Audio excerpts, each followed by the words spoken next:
Please be seated. This Parliament is called to order.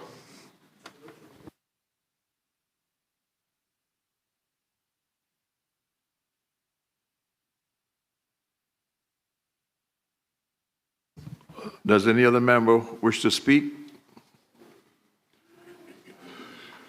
Member for Reid Bay. Thank you, Mr. Speaker. Just ask for the podium. Yes, please. Thank you.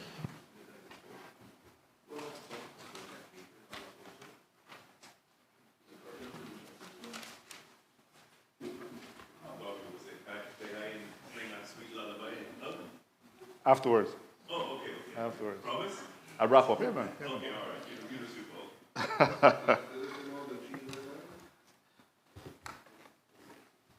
Sorry.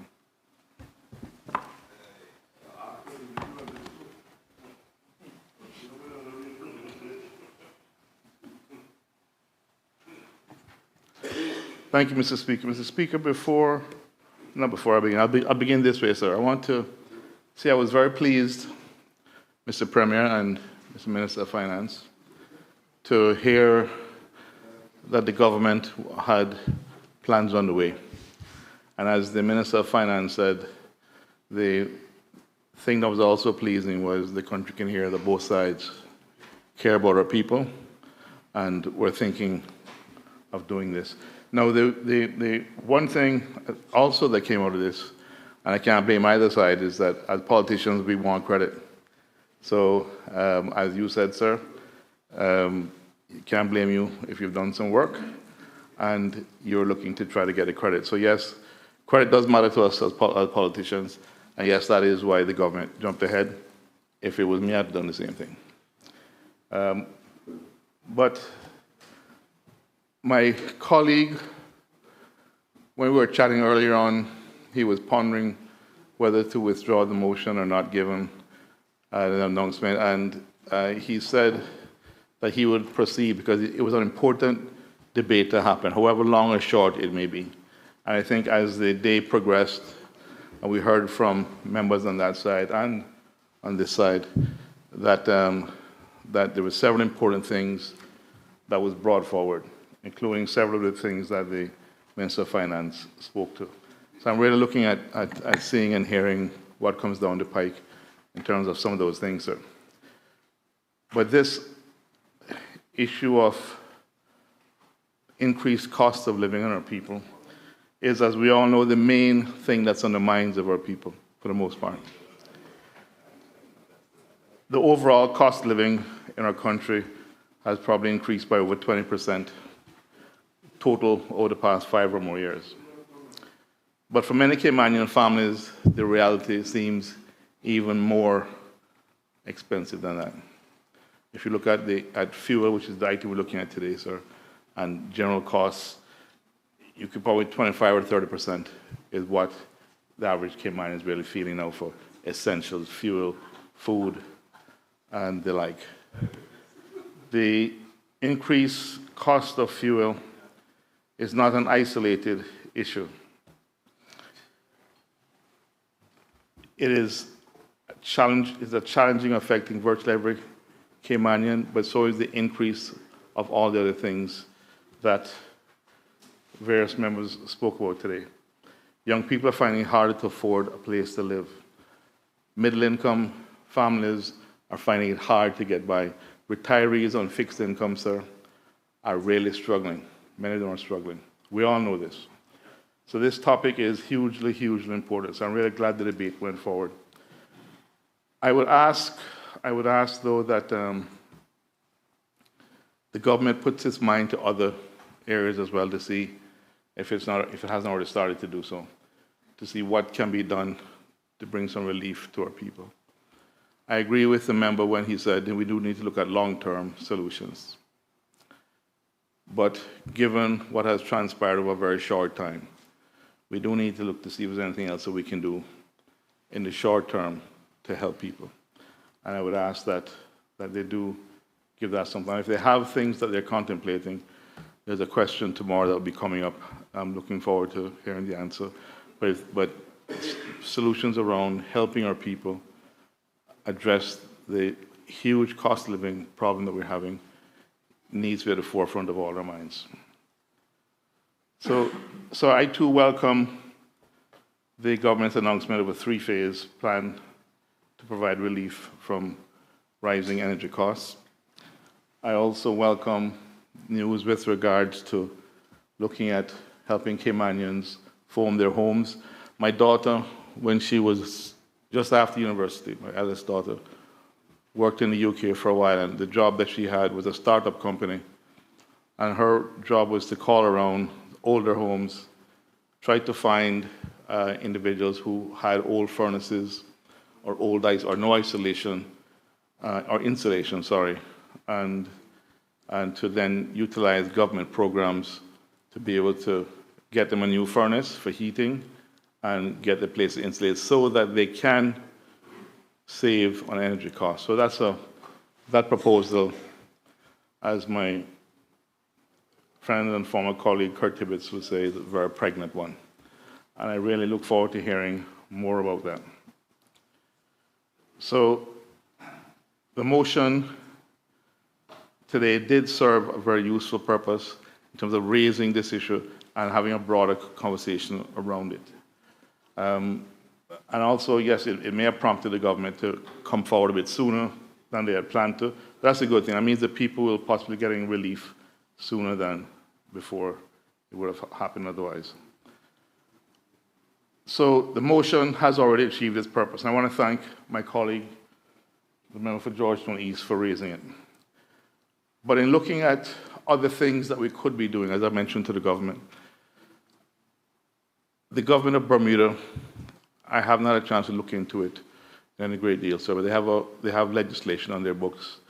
I believe it is the Cost of Living Act of 1974, if that is the right one, where they have the ability to regulate the increases in the cost of gasoline and fuels, and perhaps, given the title, perhaps other things as well. And I hope the Minister is listening to me when I say this. That act in Bermuda is one that we should be looking at to see how it may be able to be utilized here, what aspects of it could be used here. It works there, so I'm guessing, sir, it can work here as well. So we on this side will be taking a look at it, but I also urge the members there to do likewise. Continue to be proactive. Don't wait for us to bring another motion. So I really hope that you'll be able to get that done. Mr. Speaker, I just want to thank this House for the debate that I've heard so far. My colleague from Bordentown made some valid points in terms of fuel companies, and the points made also in terms of what did the Minister call it? A price arbitrage is worthwhile looking into. The same could be said, I guess, for some pharmacists and pharmaceutical companies in the way that they layer and structure the various enterprises that they're involved with, and insurance companies. But I want to thank this House for the good quality of the debate. I thank my member again for bringing the motion, and I was very pleased that the government has come forward with the solutions that they've put, and I ask them to go further. Our people need help. Our people need help. Thank you. Does any other member wish to speak? Does any other member wish to speak? Does any other member wish? Deputy Leader of the Opposition? Deputy Leader.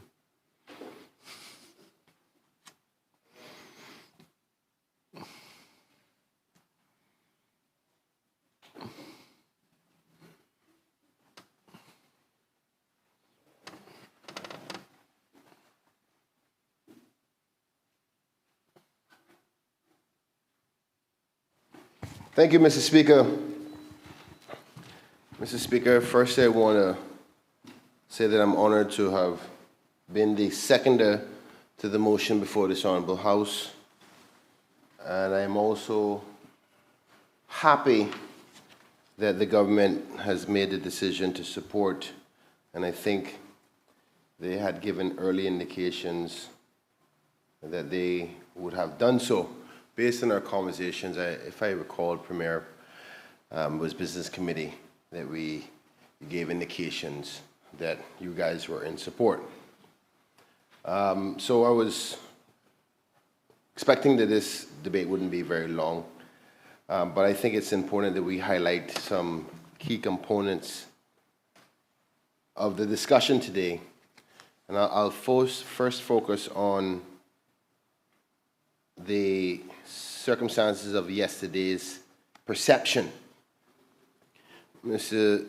Speaker, I have to say that I too was quite surprised that there was a well-organized, well-scripted production to announce their program when there had been no indication at all of such long plans. But we have heard some contributions by the Honourable Minister and the Premier in respect to it was an ongoing thing. It does look odd that on the very day before that they announced their plans. Now, Mr. Speaker, I can also understand that the timing of things could be, well, you know, we thought we were doing a good thing, but we are all politicians, so I have to take the word for it, but it did come off in a particular way. I want to address some of the comments I heard by Premier and as well as the Minister. I'll start with the Honourable Premier first, because in my break, I was listening to proceedings out back, my headphones. Mr. Speaker, the Honourable Premier said that we are hoping to address the root causes of the cost that is causing us to be in a place where we are trying to reduce charges and cost of living impacts on the people, and in this case by way of fuel. And I find it interesting when we say we try to attack the root causes, because in this case and their announcement, we're only addressing fuel-related matters, which forces me to analyze the current circumstances that the country is facing, because there is this sentiment that is growing that this is because of the global circumstances alone. The truth be told, Mr. Speaker, before the circumstances of Venezuela and the Trump administration, before the Iran and the Middle East situation, the people of the Cayman Islands was already crying about the high cost of living. And that's when fuel prices were very, very low. I think we were around the $4 mark. I even, as my memory served me well, at one point just below the $4 mark, but was averaging just above $4. And now we're in the $6, as close to almost $7 if the rumors are true. I haven't quite seen it, but I know I have seen it in the very top $6 per gallon range. So, Mr. Speaker, the people were crying from before this global circumstances, and I asked myself the question, well, how did we get here? How did we get to the point where part of the people are screaming? And it goes back to the statement made by the Premier about getting to the root causes of the problem. The truth be told, Mr. Speaker, why we are in this situation is compounded by the global fuel crisis. But it wasn't that the people weren't dealing with cost of living circumstances before. At least that's what I am being given representation from by the people. Mr. Speaker, you would have heard my honourable colleague talk about, as well as the Honourable Minister for Health, with the concerns in their video about the driest season coming up due to weather patterns. And it goes back to the question and concern about how we got here, which is the government's implementation of a certain amount of policies in the last 12 months. Because, Mr. Speaker, what people are crying about is the food prices are high, cost of labor is high, cost of doing business is high, and many of these things can easily be interpreted as related to the government's policies. The government has implemented the minimum wage. Regardless of whether you agree with that or not, it has had a knock-on effect. The immigration changes and the fees has had a knock-on effect on the cost of living. It has had a knock-on effect on the cost of doing business, which naturally, without any protections within legislation, we cannot stop the businesses from increasing their prices on their goods and services. Mr. Speaker, the government also has policies on increasing driver's license, on the license and the vehicles, but only for non-Caymanians. But we are talking about the cost of living for all people in the Cayman Islands, so we have to factor that in. Mr. Speaker, I hope that the authority would reconsider its position on the planned increase on the Water Authority fees, particularly because we now know that the projections are it's going to be one of the hottest and driest summer seasons recorded in this region's history. And naturally, they're already making suggestions that water supply shortages may occur, and reliance on water is going to be heavier than normal. And that's probably the worst time to increase those fees. So if anything out of this discussion, outside of the benefits of the announcement by the government, is maybe a reconsideration on the entities upon which the government has control and influence.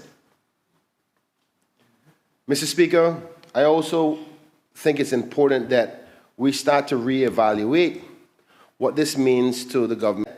We start to reevaluate the government's fees. It's so interesting, I must say, that the minister said he was prepared to be in a deficit if necessary in certain circumstances. The government has had a $43-odd million surplus. That is good, but I like the attitude upon which the minister is saying that if the necessary circumstances are there, it's justified to be in a deficit, and we must not be afraid of that. I can't see anything more needed than reducing the cost of living for the average Caymanian. So being willing to do or not consider that $43-odd million worth of revenue that they didn't plan for or didn't think was going to be a factor when they were creating the budget, we can then find ways to reduce other costs outside of just fuel-related matters. Because this motion, though it specifies fuel prices, cooking gas and diesel and fuel at the pump, and automotives, and fuel for CUC and utility providers, and I got to remember to say the utility company in Cayman Brac as well. But this motion is about trying to reduce the pressures on the people. And in that vein, we also have to prepare for what potential loss of revenue we may have. Mr. Speaker, I was just doing some research on what the impacts of this fuel situation could potentially do to the global market. And we can't look at it in isolation. Mr. Speaker, jet fuel for planes have increased by 25%.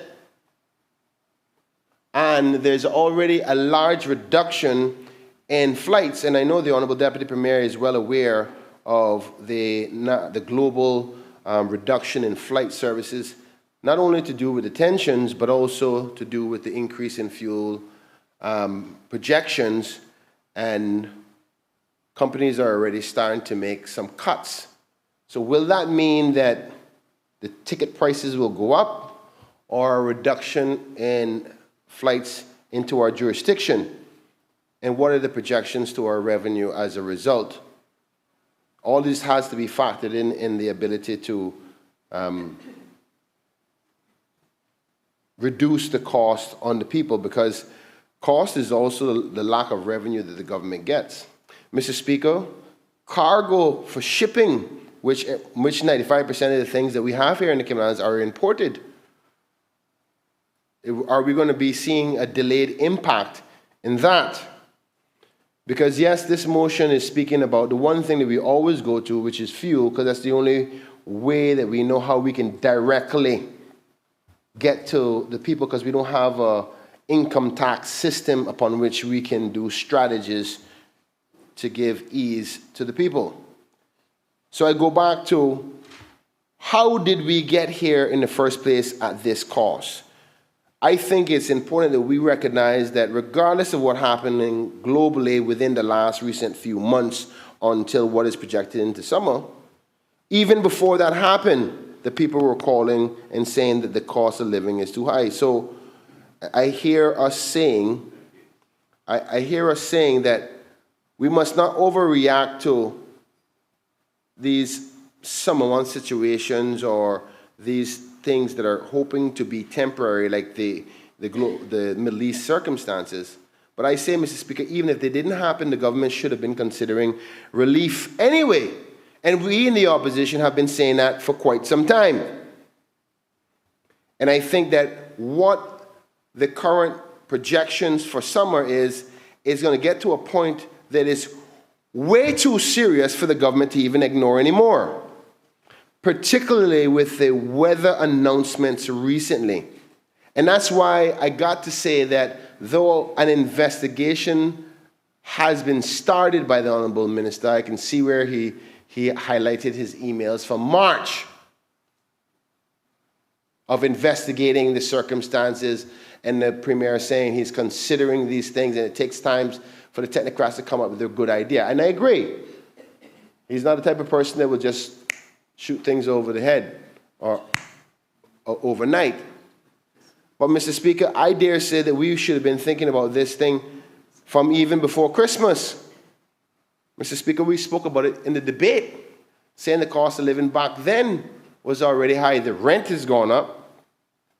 So we can't pretend that this proposal, even though accepted, is going to be sufficient.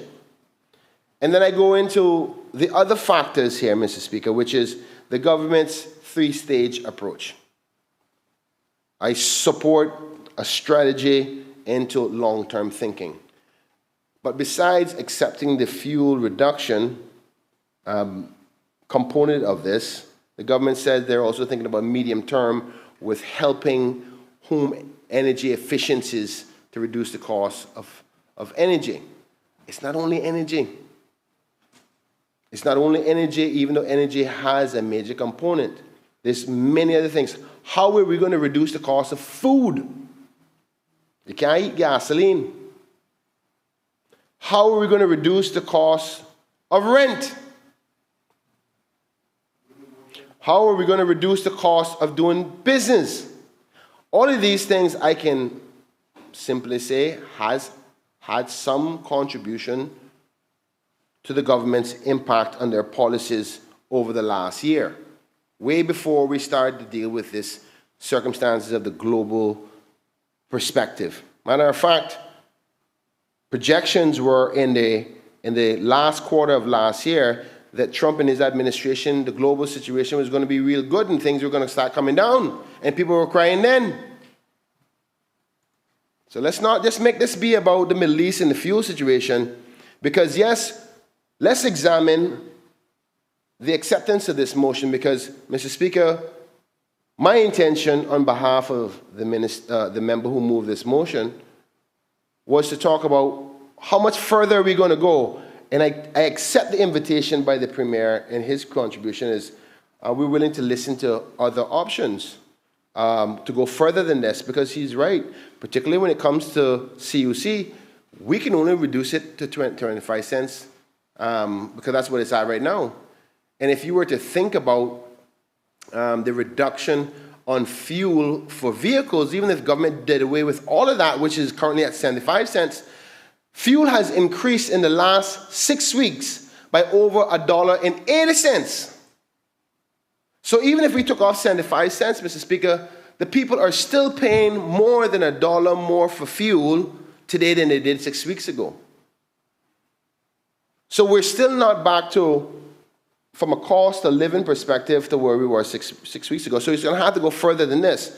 I say that to say, Mr. Speaker, and I was on the line of what the government short-term, medium-term, and long-term plan, which I agree you have to think in those 3 phases.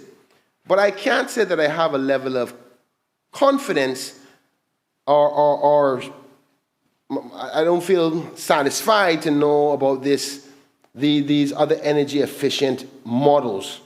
And I say that from the perspective of, not that it can't happen, I'm talking about how long it takes to happen, to roll it out, and to get it to people. So for example, how is the government going to help families spray their roofs? Where's the details? How is it going to be done? How long is it going to take to be implemented? And because as far as I know, I tried considering doing it for myself, Mr. Speaker, but I think they average about $5,000 to $6,000 to spray the roof. So, like, if we're talking about, and particularly because the government said they've been thinking about this for some time, and if it was not a rush presentation yesterday, why can't somebody tell me exactly what they're going to do about that medium-term one? They are certain what they can do about this, the first phase, because we laid it out for them in the motion. Where's the details about the second part and the third part if it was not rushed and it was always undermined? Mr. Speaker, I'm a politician, and I can see signs of politics all over the place. Myself and a good member that spoke before myself were on the radio on Wednesday morning, and we were hot, and we were hitting. I'm not surprised that they weren't probably advised, guys, boy, the opposition now, they're beating us up. Get out and say something. Announce something. Now, I want to believe the Premier to say, okay, you know, this is something that we planned for. Sorry it was interpreted that way. But if you know a motion was coming, we spoke about it in Business Committee. You see, you practically agreed with it. At no point, nobody said to any one of us, or to my honourable member when they spoke to him over the time, don't worry, we actually have a laid out plan. Let's talk about it. Where was the conversation with him to say, we actually have a plan we're going to announce? It does make all the signs of reactionary stuff when I still don't know the details. Maybe I'm willing to listen if the government is willing to say exactly how they're going to implement the medium-term one at least, because I also remember some of the energy efficiency programs that we created when we were in office, that being the Park administration under the leadership of the former Premier, Wayne Panton, who is a major advocate for renewable energy and the environment and protections, one of which he's well loved for. And he pushed that incentive. But if my memory serves me well, and other members who were there would remember, a lot of people said there wasn't much savings in it.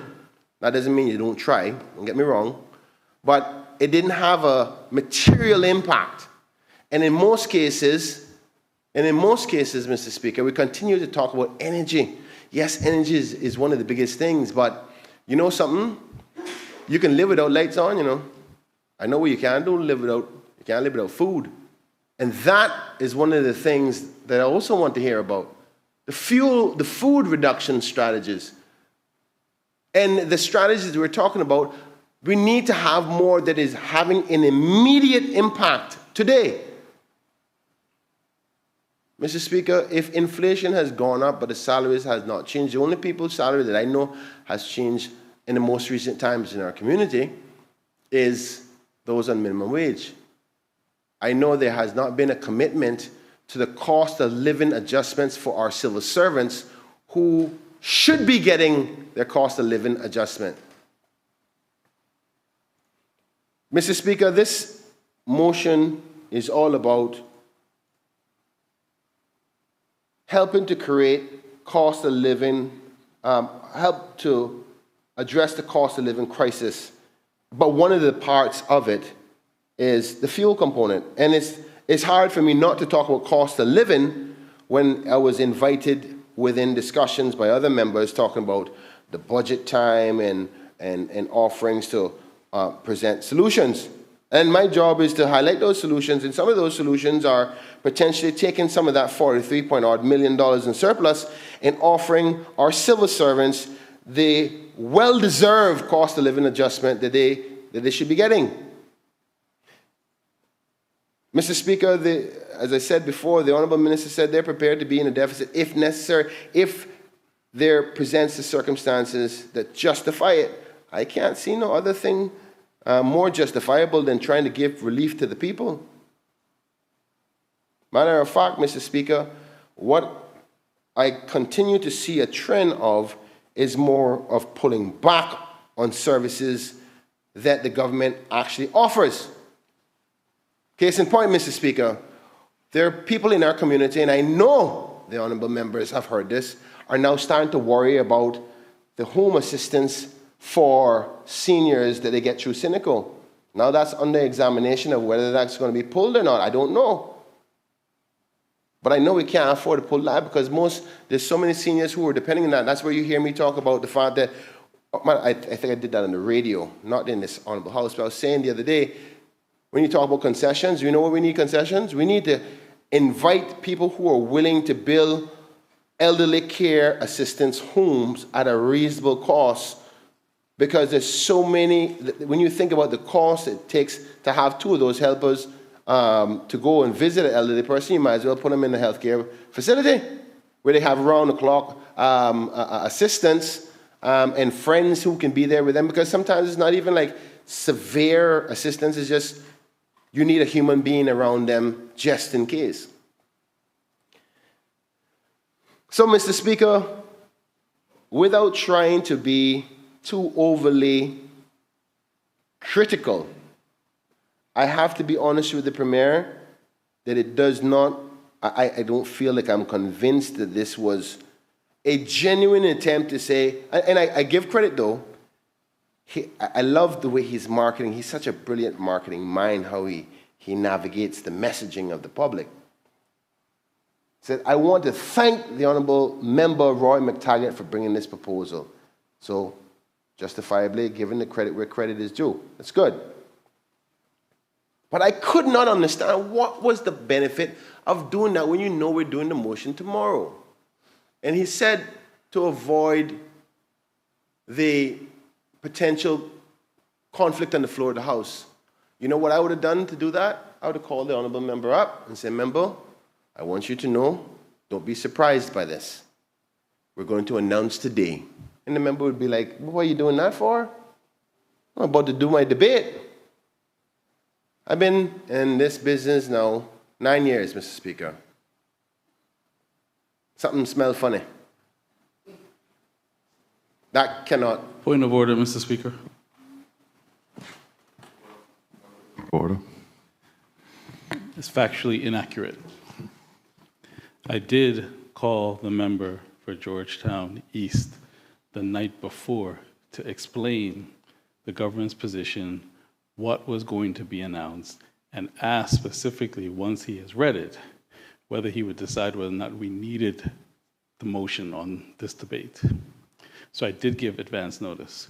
We talked about it in caucus. I let the caucus know I was going to call the member.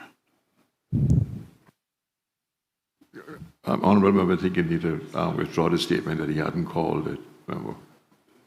Mr. Speaker, with your direction, if you still think I need to withdraw, then I will. But I did not say whether he called the minister. I said call the minister about the press conference. Now, he didn't say he called him about the press conference. I mean, about the video. So if you want to be technical, what I said is he didn't call Point the of member. order. He didn't call the member about the fact that he was going to do a press release the day before. So That's what he just said that he did. So are you important and improper motives that the man is lying to you? You can't do that.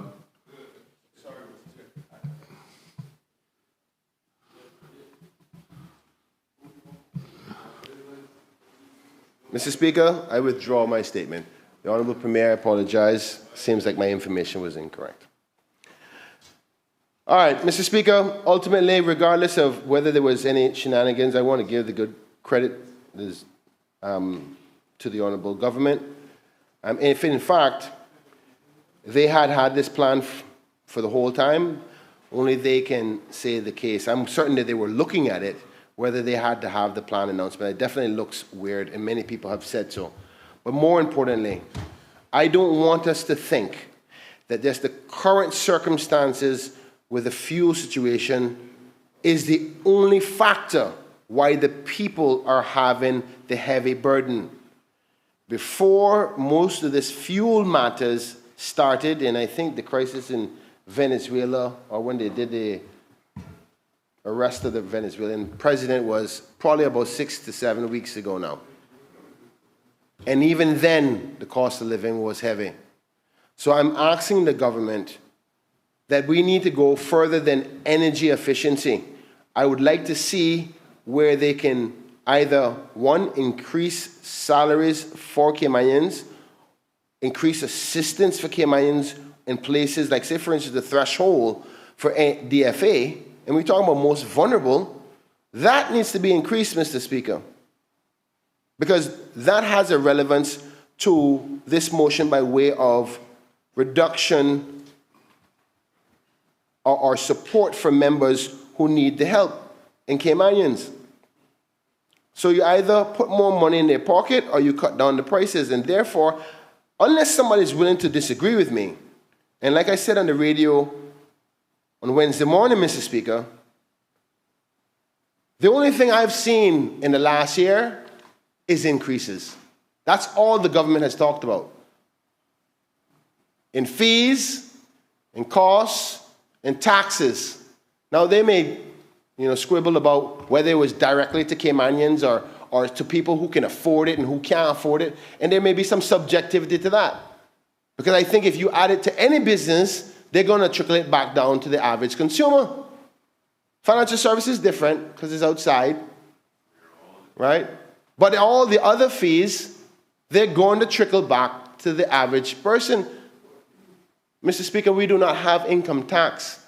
And in business, the number one thing you do is make sure that the expenses that you have are borne by the consumer. So all of the expenses, all the increases they've done so far, and they cannot disagree with that fact. Whether we measure it in how much the consumer or the community can handle is questionable. We in the opposition think that they cannot handle anymore. Hence the reason for the motion. But I'm begging the government, go further than just energy. I would like to hear from the government in the near future. What are we going to do to potentially reduce rent for Caymanians? What are we going to do to potentially reduce insurance costs for Caymanians, particularly those who are elderly? What are we going to do to reduce the cost on food? Some of the other key top expenses for the average person. Mr. Speaker, I know that my contributions are going to get a few people upset, but I said to myself, I've got to be honest, because I had conversations with other members on there, and I said, listen, I don't think from an economic, I'm not an economist, but I did go to university, and every student that does any kind of thing to do with business, whether you are an accountant, business major, law, Economics 101 is one of the courses you have to do. And I think actually 102, it's only when you're going into specialist things like accounting, economics, that you get into 103, 104, and beyond. And in those basics that I was taught, It was easy to see that there was going to be a ripple effect. It was easy to see. Mr. Speaker, I'll tell you a little story. I'm going to tell you the story. I went to Capella this weekend. Lovely show. Congratulations to the promoters. But I am getting a little older, so I wasn't having as much fun. But my daughter was there, and my niece was there, so I was hanging around. Saw one artist I like, and then I went and sit in the car. And my daughter said, "Oh, Daddy, I'm hungry, so we're going to go get some food and leave." So I said, "Why don't we get out early and get some food on the way home so we don't get stuck in traffic?" She said, "Okay, cool." And she met me by the car. And we drove to a local fast food restaurant. I won't call any names. But it wasn't McDonald's. No, in all seriousness, I don't want to call it, because I'm not here to pinpoint. I'm just showing you the realities of what's going on. I ordered a fries for my niece. She doesn't eat chicken. No, fries. Just a fries for her. $5.50 for a bag of fries. And I'm not talking about the big fries that you get at McDonald's, the old school Cayman fries, but you can have that as a meal. I'm talking about a little small set of fries that you get with the international franchise fast food chains, where if you had probably about 9 to 12 fries inside of it, for $5.50, Mr. Speaker.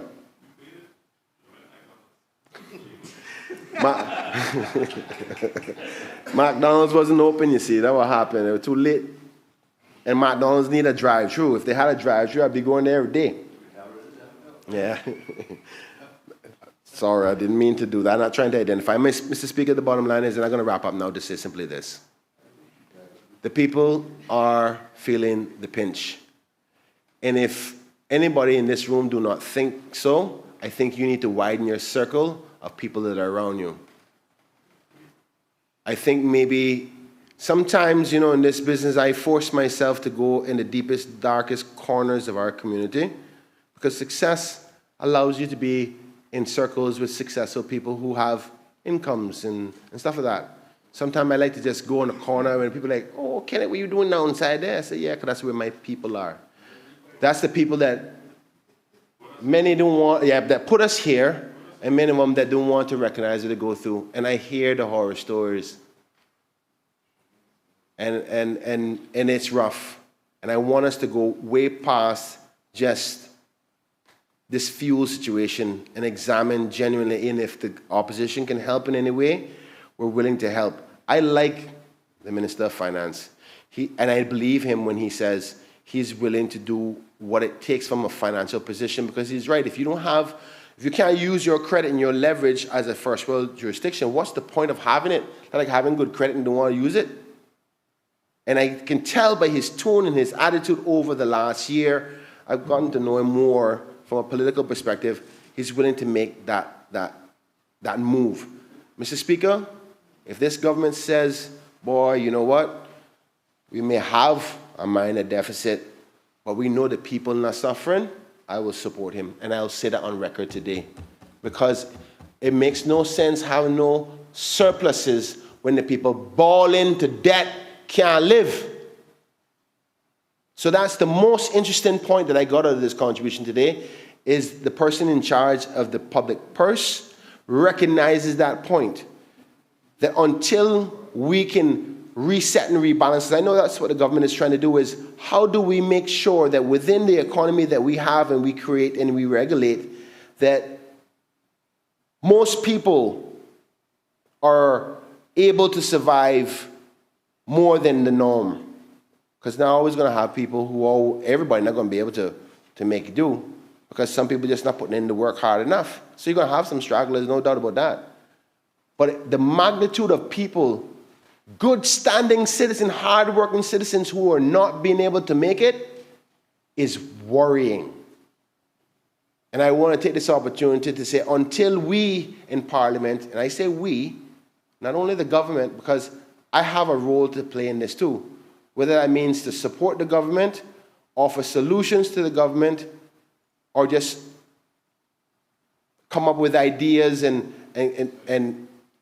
or strategies to help my people in my community or the nonprofits, then I have to do that. But until we all figure this out in Parliament, I'm encouraging, particularly over this next 4 to 5 months, Mr. Speaker, that my people be prudent physically, financially. Go clean out your AC ducts. Invest in a service for your AC. Those of you who may have outside wells, if they are still available, or cisterns, consider putting them on. In respect to your farming, I mean, for those who are regular farmers, I know you can't do without the water, but if you are not a farmer for right now and you can't afford it, don't go into heavy farming right now. The water prices are going to be through the roof. Unless you have an independent water source other than the one that you have to pay for. Now, if you have a well, it's free from underneath the earth, or a cistern, go right ahead. Mr. Speaker, also considering, do I really need that vacation this summer or not? Because the truth be told, when the pressure comes on, I acknowledge, Mr. Speaker, what the Premier said, that there's not many ways we can do it. But I tell you what, I think there's a number of ways that we're not doing it yet, that if we take a more stronger position, I think it's because we're not recognizing what many people are going through. Even if we did a survey or something, as a matter of fact, the Labor and the Economics and Statistics Office is out now, right, Mr. Minister? Yep. And they will be doing a survey about many things, income, cost, survival, and all that. I encourage my people, when they come to your door, give them all the facts. Tell them how you feel.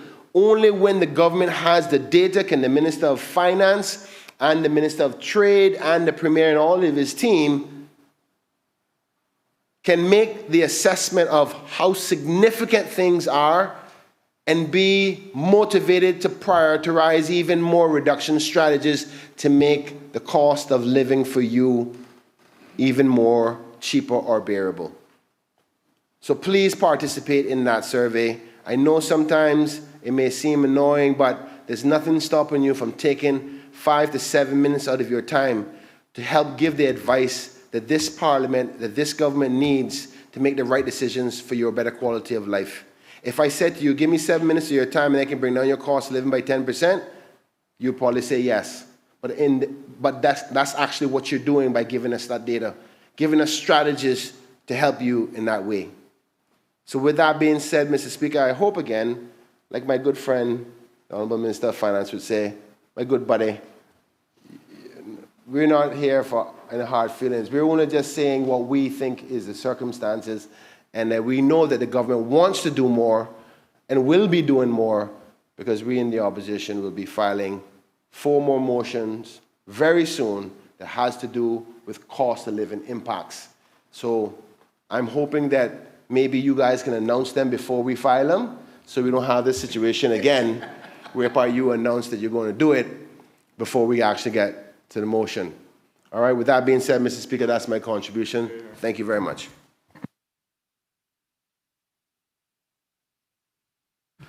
Does any other member wish to speak? Does any other member wish to speak? Does any other member wish to speak? I call on the mover of the motion to exercise his right of reply. Thank you, Mr. Speaker. Very briefly, I want to thank everyone who contributed to the debate today of this motion.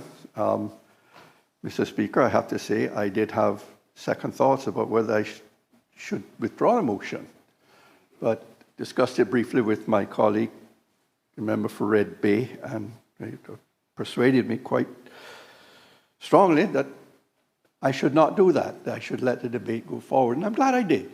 I really am glad I did. I think we cleared the air with a number of things, but what really I found the takeaways from all of this was the extra things that we found out here today, things that we normally would not have access, information would not normally in the opposition have access to. And I do, wish to thank the the Minister of Finance, and, you know, I'll have to say, from my perspective, I wish we could see more of it, and I would encourage more of it. I think that, you know, the motion has a lot of merit, and that's obvious from the fact that the government truly had accepted it and was working on things. I'm convinced of that from what I have seen. Not much else that I can say, Mr. Speaker. I want to thank everyone for their participation again and for bringing it to this point. So with that, I conclude my wrap-up, Mr. Speaker. Not much I can say about the debate because it's already been accepted. Thank you, sir. The question is, be it therefore resolved that the government considers granting temporary relief to the public by reducing to 0% for an initial period of 3 months the duty charge to recognize fuel importers on importation of 1. Fuels purchased by utility providers, 2. Fuels for cooking gas, and 3. Automotive fuels, including diesel. And be it further resolved that the government also considers reintroducing an electricity relief program like the one introduced in summer 2023 to reduce electricity costs for families and small businesses during the sweltering summer months. All those in favor, please say aye. Aye. Aye. All those against? The ayes have it. The motion has been passed.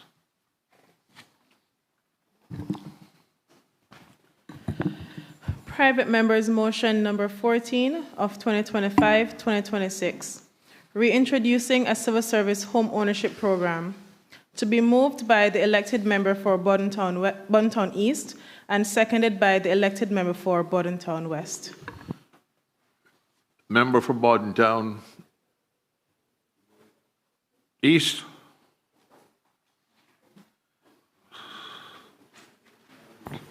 Thank you, Mr.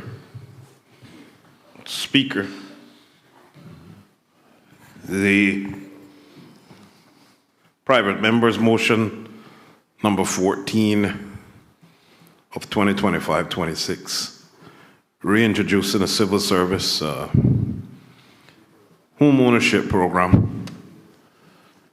Mr. Speaker, should I go ahead and read the whole? Please. Please do. Thank you.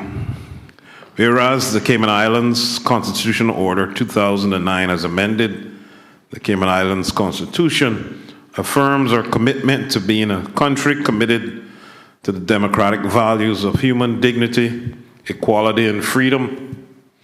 And whereas one of the Cayman Islands government's strategic policy statement, broader outcomes for 2026-2028, is housing, infrastructure, and environment, with a focus on sustainable physical development that prioritizes affordable housing. And whereas civil servants own land but face significant barriers to building due to high construction costs relative to income, mortgage financing that does not extend to cover construction, planning, permit, and approval fees, adding further costs, and there is no coordinated framework linking land, financing, and construction. And whereas the cost of living continues to rise, while the Cayman Islands government salaries have not reached parity with comparable roles in the private sector, which is a gap that civil servants feel acutely.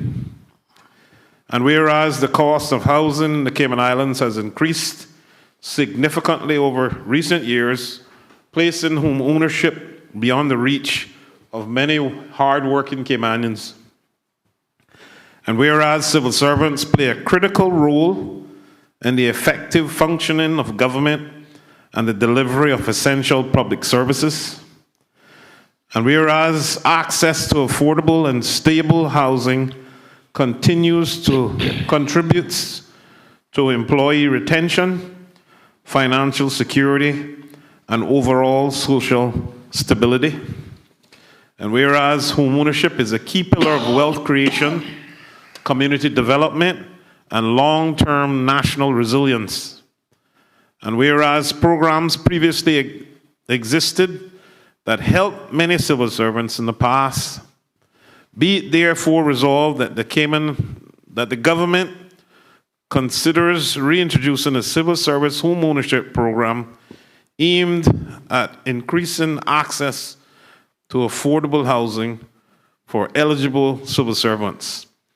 And be it further resolved that the government considers launching the program as phase one of a wider public service initiative that will be expanded to include employees of statutory authorities and government companies, SAGCs.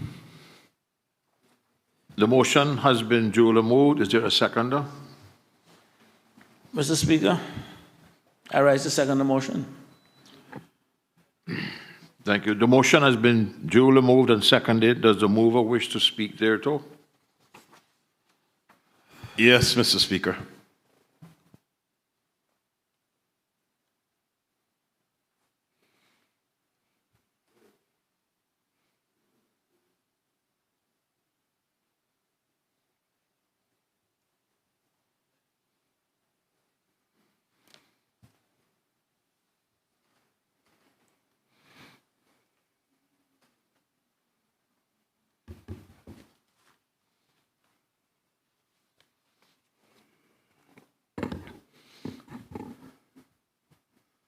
Mr. Speaker, there has, in this session, been poetry. There's been biblical scriptures on Nicodemus. Why not a song, Mr. Speaker? Bind us together, Lord. Bind us together.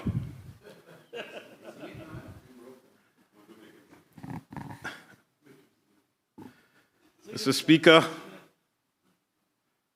I move this private member's motion number 14, and I do so with deep sense of urgency, purpose, responsibility, full of knowing the sensitivity, because this motion speaks to one of the most pressing realities facing hard-working Caymanians today: the growing distance between honest work and the dream of home ownership. This motion calls on the government to consider introducing a civil service home ownership program, C-SHOP, aimed at increasing access to affordable housing for eligible civil servants, and further to consider launching that program as phase one of a wider public service initiative with future expansion to include employees of statutory authorities and government companies. Mr. Speaker, this is not simply a housing motion. It is a motion about fairness. It is a motion about dignity. It is a motion about retention, stability, and long-term resilience of our country. It is a motion about whether people who dedicate their working lives to serving the Cayman Islands can themselves achieve one of the most basic pillars of stability and security: a home of their own. We often speak in this honorable house about the importance of public service.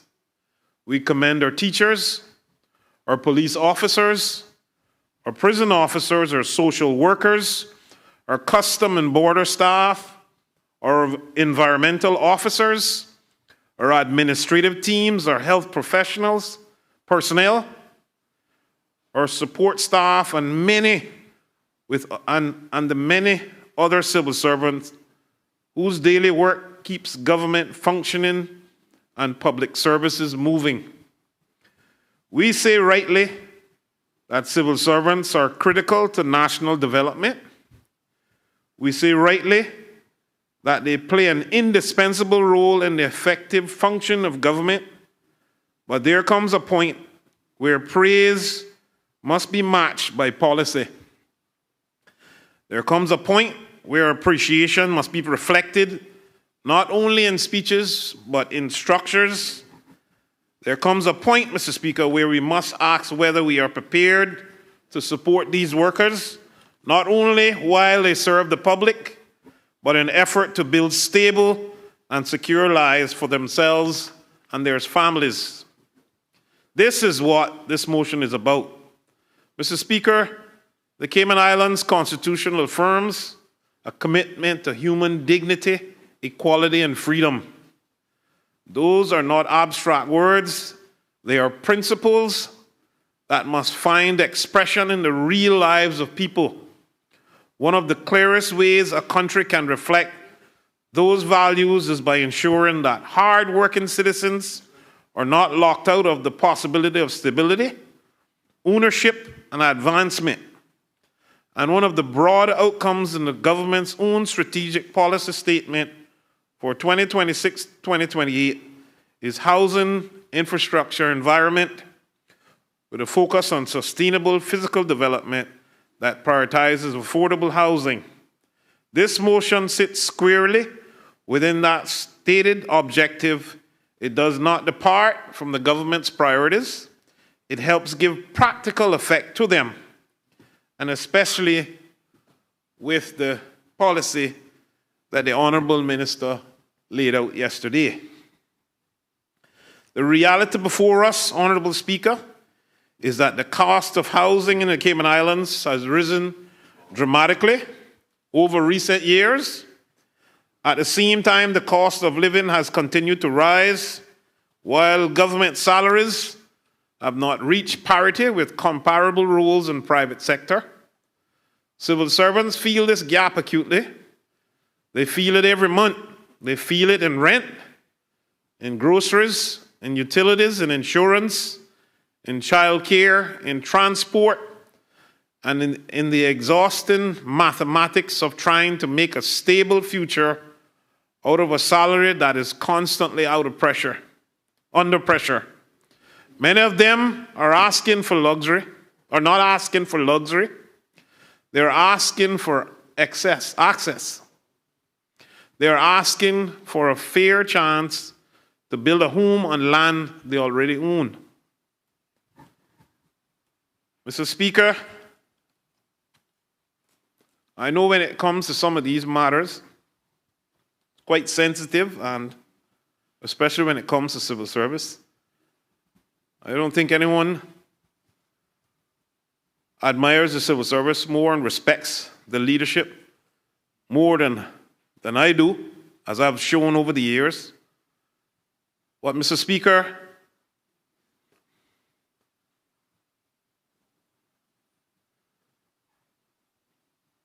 this motion is not centered on persons who have done nothing to help themselves.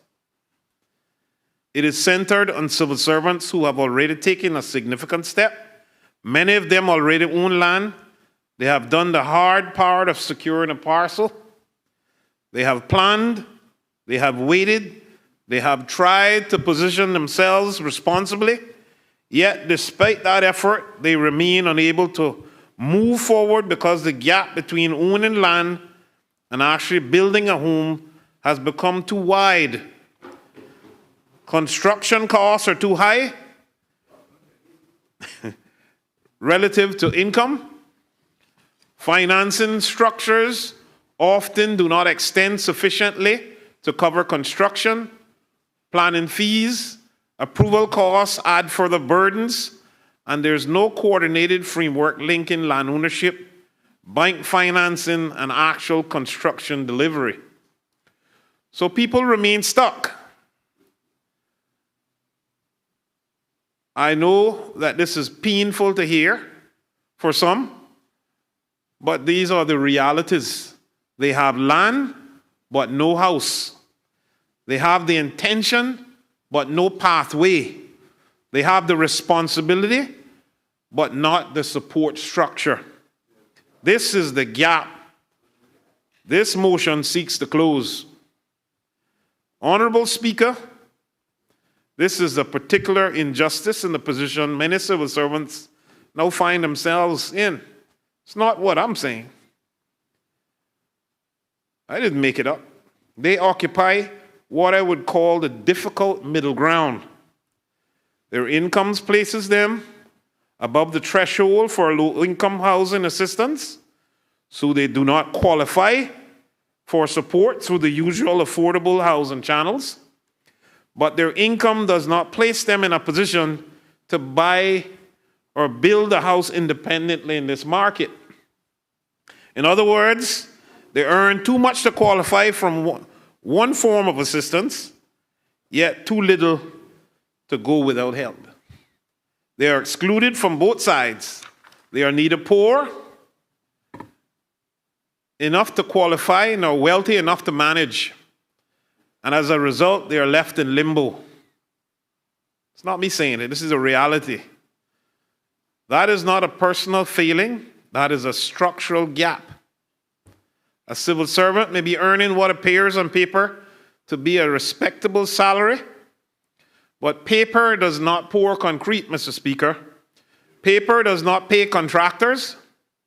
Paper does not reduce planning fees. Paper does not turn a piece of land into a completed home. When the cost of building a modest 1,500 square foot single family dwelling is running somewhere in the range of $412,000 to $525,000 based on construction cost of between $275 to $350 per square foot, then we must be honest that this is out of the reach of many public servants without structured support. The required deposit alone can be insurmountable, and if that hurdle could easily be cleared, Honorable Speaker, we would not be having this debate today. This motion, therefore, does not ask for us to create dependency. It asks for us to create a bridge. It asks for us to recognize that the current system has left a significant group of hard-working civil servants, who I most admire, stranded between aspiration and achievement. It asks us to acknowledge that public servants who already own land should not spend years or even decades unable to build because the framework around them is broken or incomplete. It asks us to say that this country values service enough to create a practical route to home ownership. And let me say clearly, this is not a radical idea. It is not unprecedented. Programs of this nature existed before, maybe not exactly as I said in reintroducing, but some programs existed as this before, and many civil servants who now occupy senior leadership positions in the public service benefited from them in their early careers. So we're not being asked to invent something entirely new. We are being asked to revive something worthwhile, update it for current economic conditions, strengthen it with better accountability, and make it work for this generation of public servants facing this generation's housing pressures. This is both reasonable and responsible. The proposed Civil Service Home Ownership Program, or CSHOP, it's a good acronym, CSHOP, is a practical model. It is structured, it is targeted, it is measurable.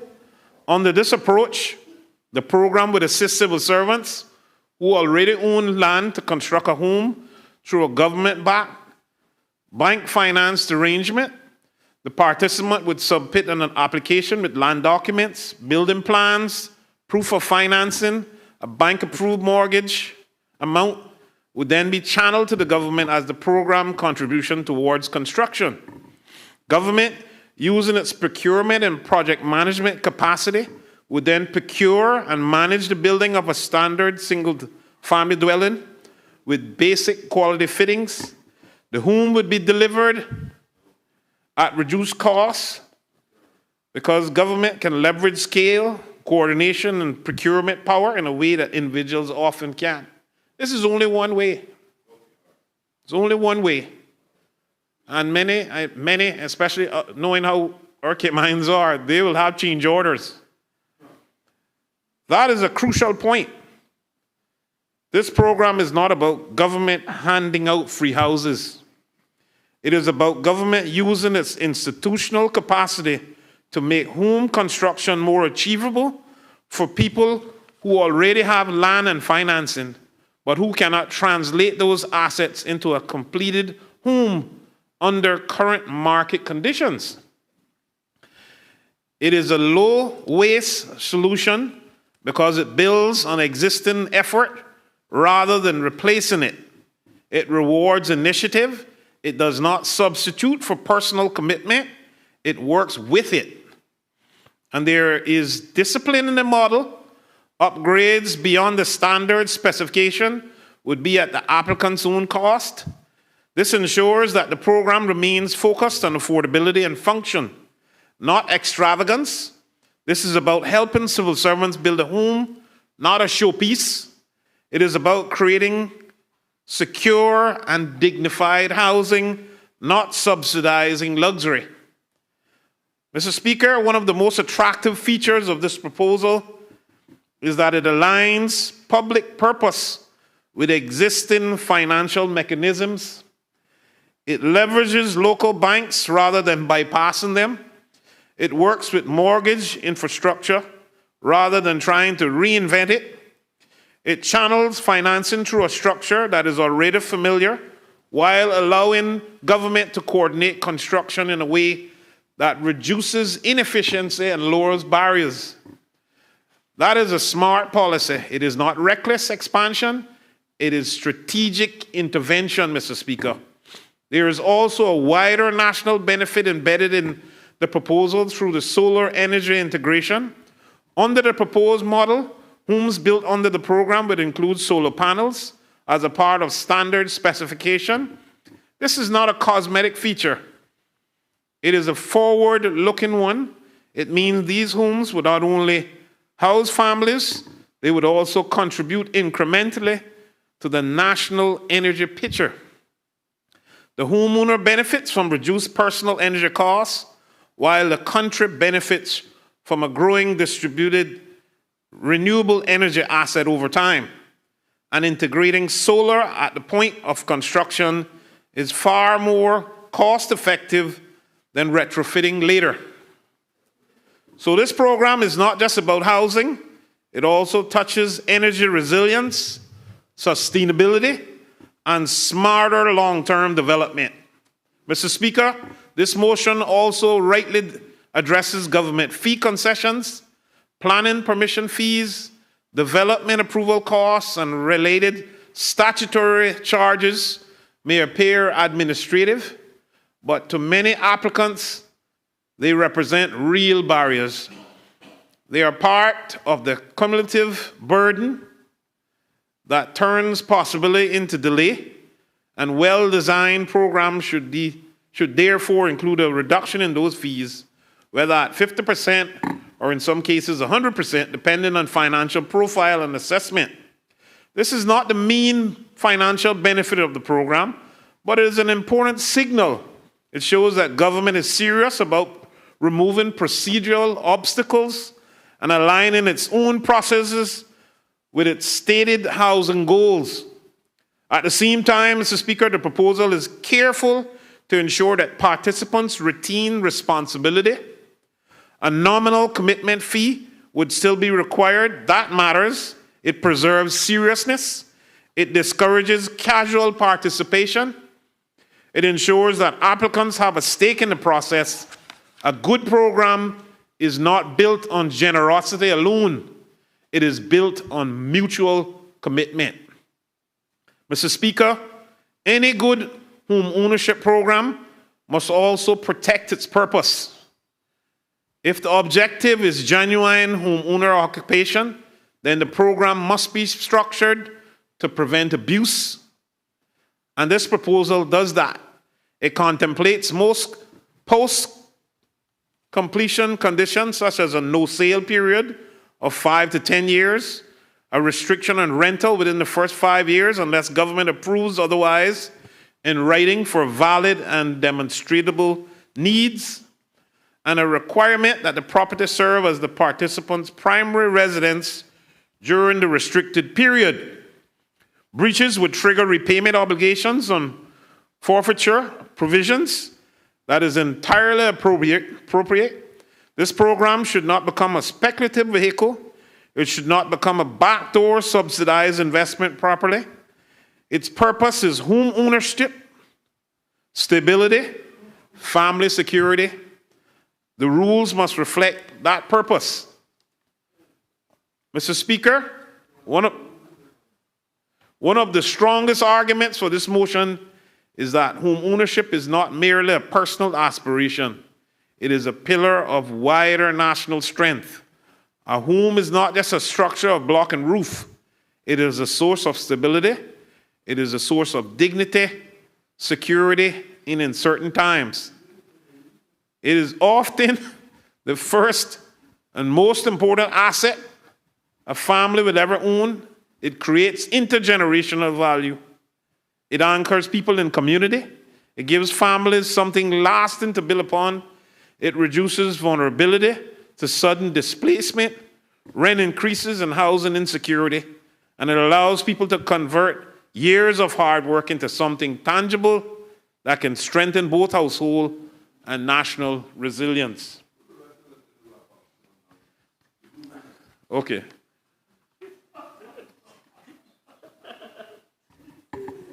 Give me a couple more. When people are permanently locked out of home ownership, the consequences are far-reaching. They remain renters for longer. Many become what others in society call generational rent. Hard-working people who do not lack discipline or aspiration, but who are trapped in a system where high housing costs stagnate wages relative to market conditions and impossible deposit requirements keep ownerships always just out of reach. Mr. Speaker, I've heard some of the beckons, and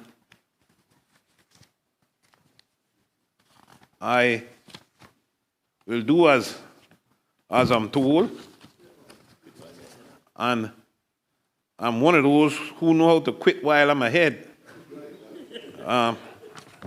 Not everyone knows how to do that. But what I will say, Mr. Speaker, is that if I left all this to the wrap-up, this would be longer than the start. But I just want to say, Mr. Speaker, that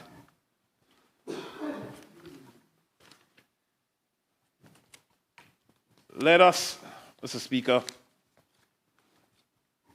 we look at civil servants and public servants, and some of them look well, they dress well, they speak well, but do not sleep well.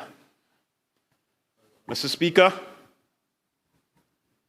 let us remember, people will forget what you said, but they will never forget how you made them feel. So let not this quote be used in our memory in saying, when all is said and done, more is said than done. Let's be doers. Thank you, Mr. Speaker. I'll cut it at that.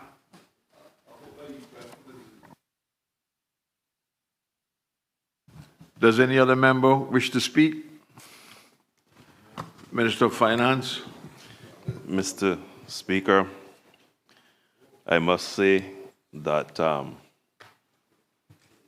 coming back to Parliament in regards to knowing that this motion was coming caused me to have a little bit of angst. No, let me be truthful, a lot of angst. Because, Mr. Speaker, my good friend, the member from Bordentown East, first of all, I like how he has pivoted and took the "re" out of the title of the motion. Because the first thing I called him and said was there is no such thing as a civil service home ownership program.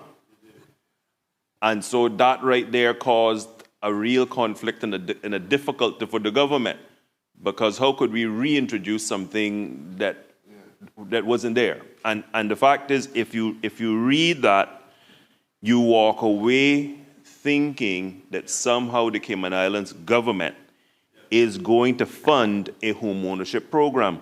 And I use numbers, right? The numbers simply don't lie. I use some different numbers, but the member has used some 412,000 to 500,000. So let's just use the low end of what he has said. If we only had 10% of all just civil servants at 412,000, that would be $206 million. Just 10%. And if you add the 10% on the public service side, then you'd see that would then double to 412 million. So the government was in a real bind as it relates to the actual wording as we understood what the motion was contemplated. However, the member has saved the day and described what I would humbly submit is a program that is very different than the title of the motion. And so the government has no difficulty accepting the motion. And in fact, we want to make and put on record, though, a couple of points. Firstly, the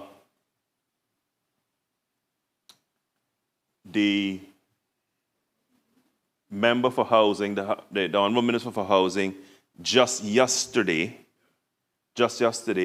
laid out a very comprehensive 10-year housing strategy. And whilst that strategy didn't speak specifically to civil servants, it is open to civil servants. It is open to everyone.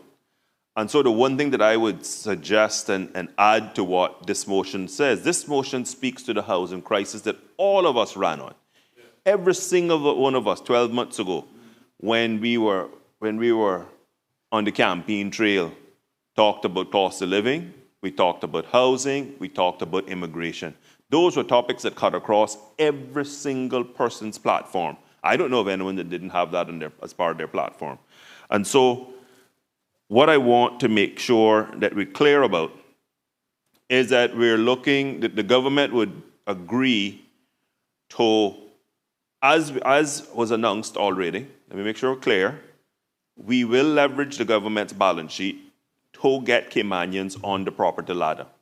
The member is advocating for us to have a bespoke program for vulnerable civil servants and public officers. And so the government has no difficulty accepting the motion on that basis. But I want to make it very, very clear. I want to make it very, very clear because I don't want there to be any misconceptions and then people will start jumping and running with it.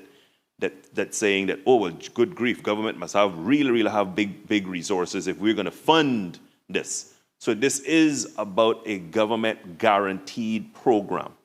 And so we will ensure that as we structure it, and I spoke to the minister responsible for housing, and he has no difficulty creating a bespoke vehicle and pathway for public officers.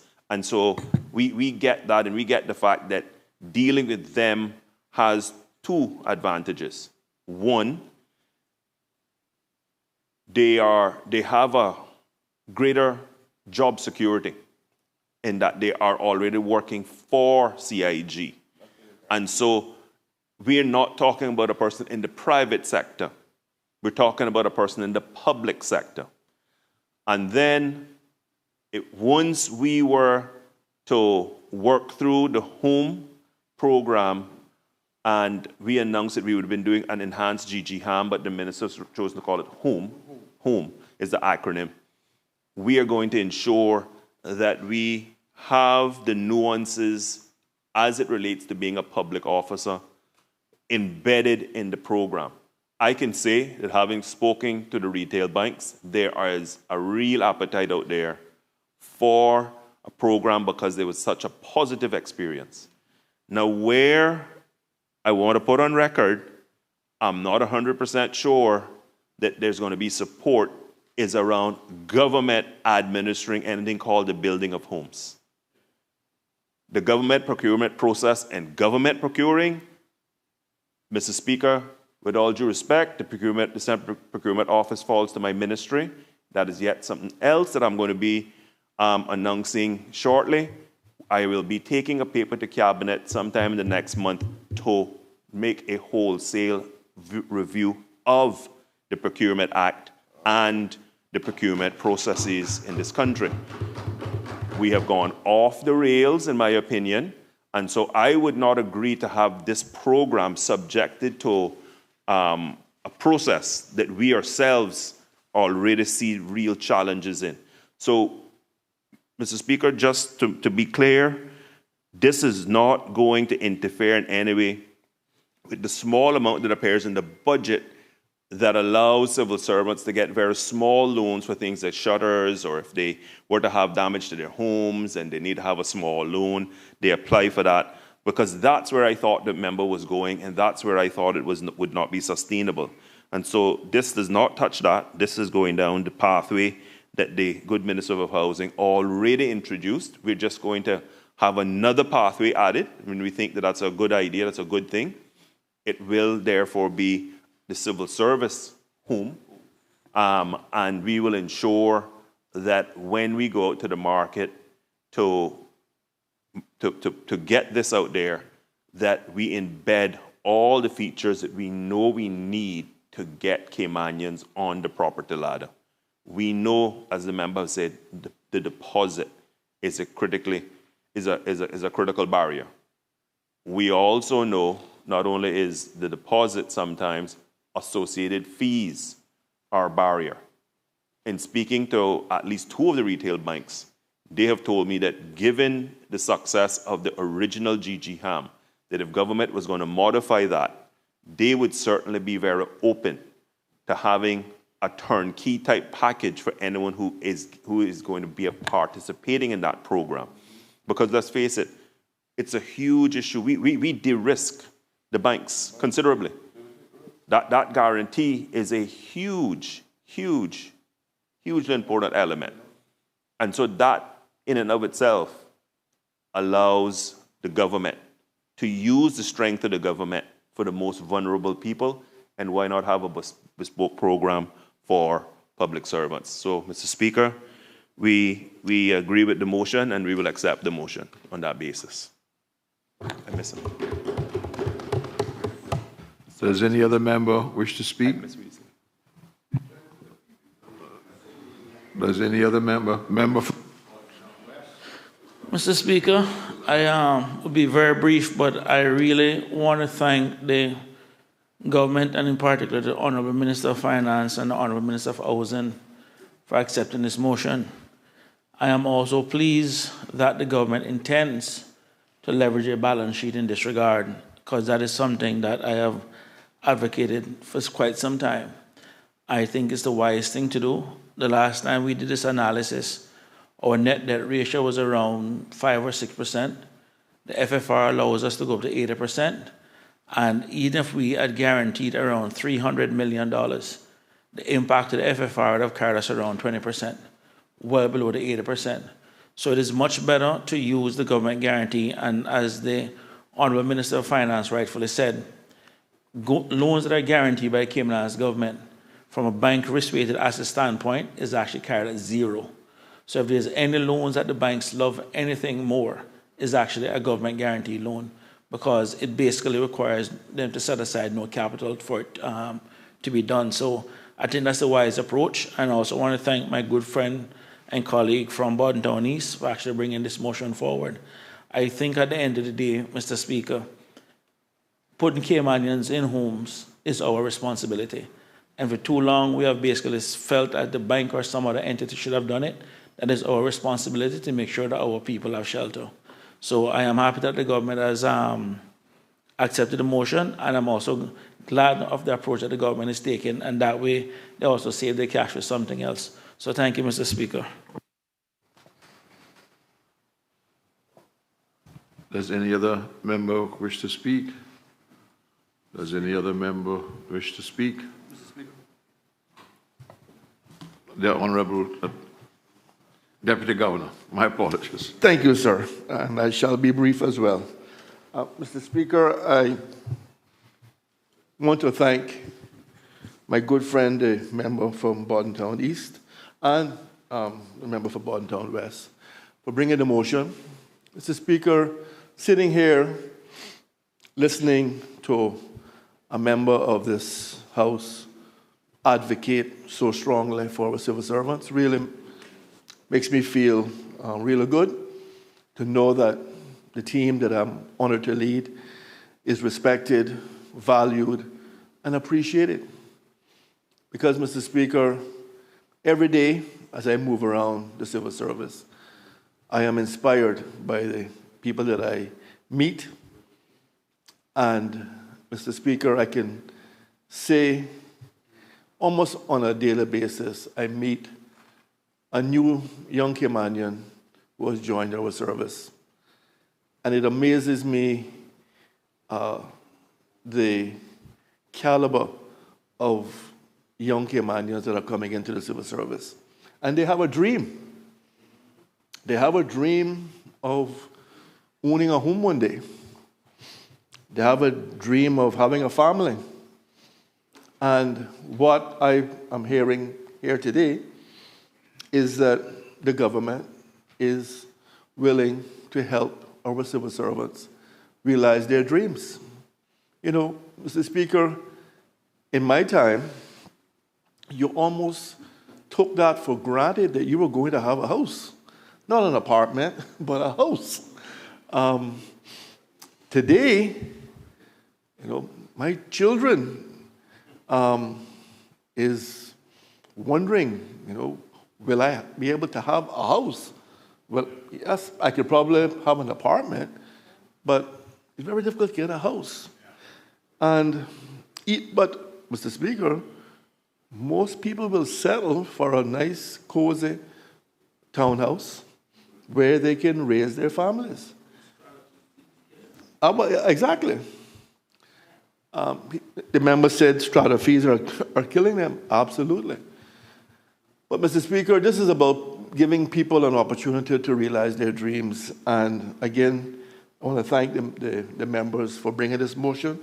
I thank my colleague, the Minister for Education, for finding a way to support the motion, Mr. Speaker. Having a bespoke program for civil servants to allow them to be able to do something that we once took for granted.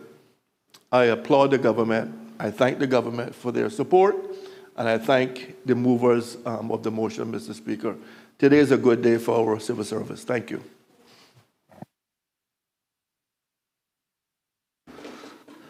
Does any other member wish to speak? Does any other member wish to speak? Honourable Premier. Briefly, Mr. Speaker, I rise with great joy because I didn't know initially when the motion was filed how I'd help out two friends. The member for Bordentown East and the Minister for Finance. But where there's a will, there's a way. And when we just looked at the substance and the issue, We just looked at each other down the line and said, we just need to figure out the basis on which we are going to address the issue and not get caught up in the technicalities. So with that, Mr. Speaker, I rise on behalf of the whole government to reinforce the commitment that we support the motion on the basis to help civil servants. Thank you, Mr. Speaker.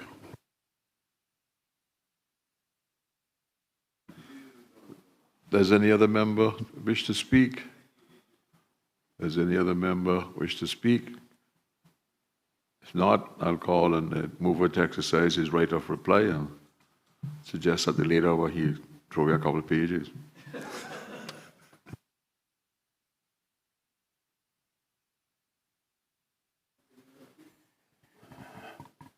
Thank you, Mr. Speaker, and I, again, will take my cue when I'm ahead.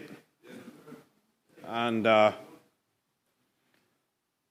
just want to remind everyone, Mr. Speaker, that home ownership remains one of the surest pillars of wealth creation, community development, and long-term national resilience. If we want stronger families, Mr. Speaker, more stable communities, better employee retention, and a public service that can continue to attract and keep good people, then we must be serious about helping civil servants move from land ownership to home ownership. Mr. Speaker, I want to say a big thank you to everyone that has spoken, in particular my good friend, Bordentown West, who seconded the motion, who believed in it right away and says, I want a piece of this. And, you know, to my good friend from West Bay, North. I think God brought you back to accept this.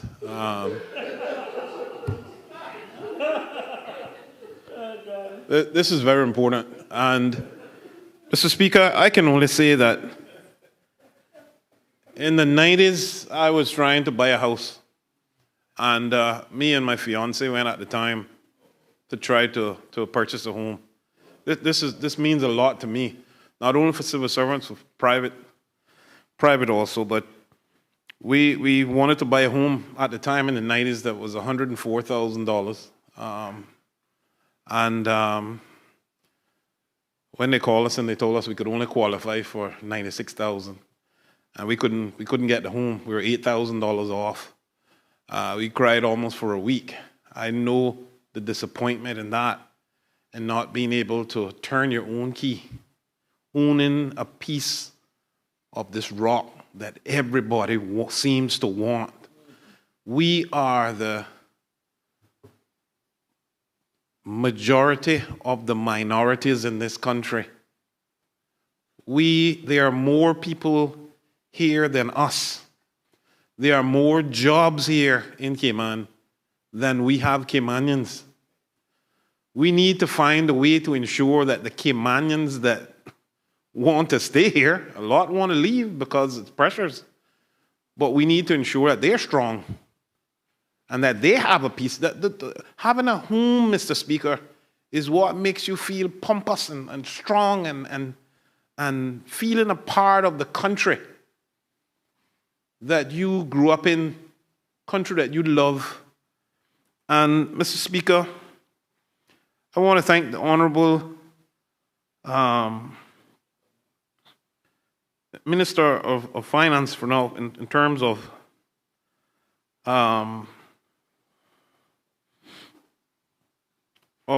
getting up and setting the tone and tenor for the government.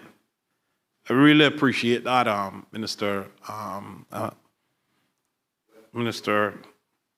Finance.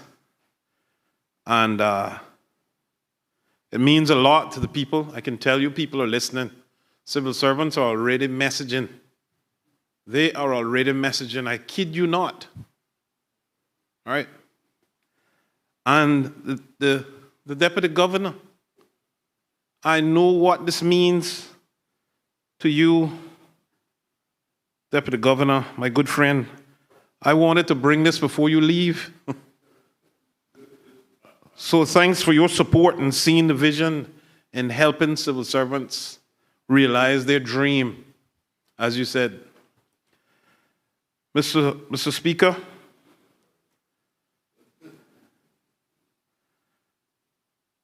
thank you for your tacit support, Minister of Housing, and I heard you yesterday how passionate you were in presenting that housing policy, and I heard you, and you were so passionate, I wondered whether I should bring my motion, but I had to tune off for a bit so I didn't hear all what he said, so I could still bring my motion. But thank you all for your support, and again to the opposition for their tacit support, and to my good friend MP Bordentown West. Thank you for, when you saw this first, you said this is important, and when I bring things forward, it's never to break the government or to embarrass the government.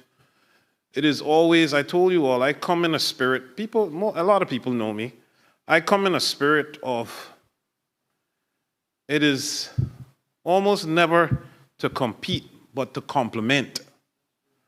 And if you hear I'm against you, then you know you're wrong.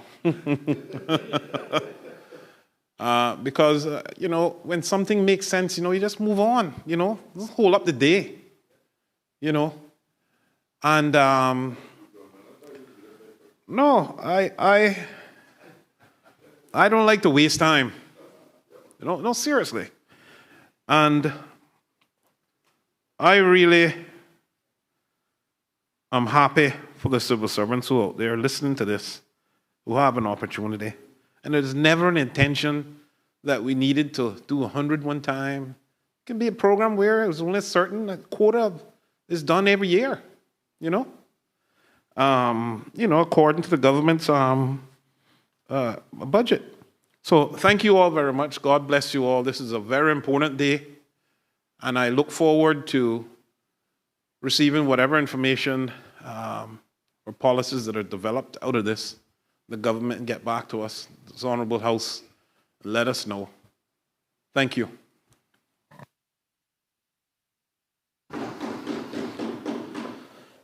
The question is, be it therefore resolved that the government considers reintroducing a civil service home ownership program aimed at increasing access to affordable housing for eligible civil servants. And be it further resolved that the government considers launching a program as phase 1 of a wider public service initiative that will be expanded to include employees of statutory authorities and government companies, SACGs. All those in favor, please say aye. Aye. Against, no. The ayes have it. The motion is passed.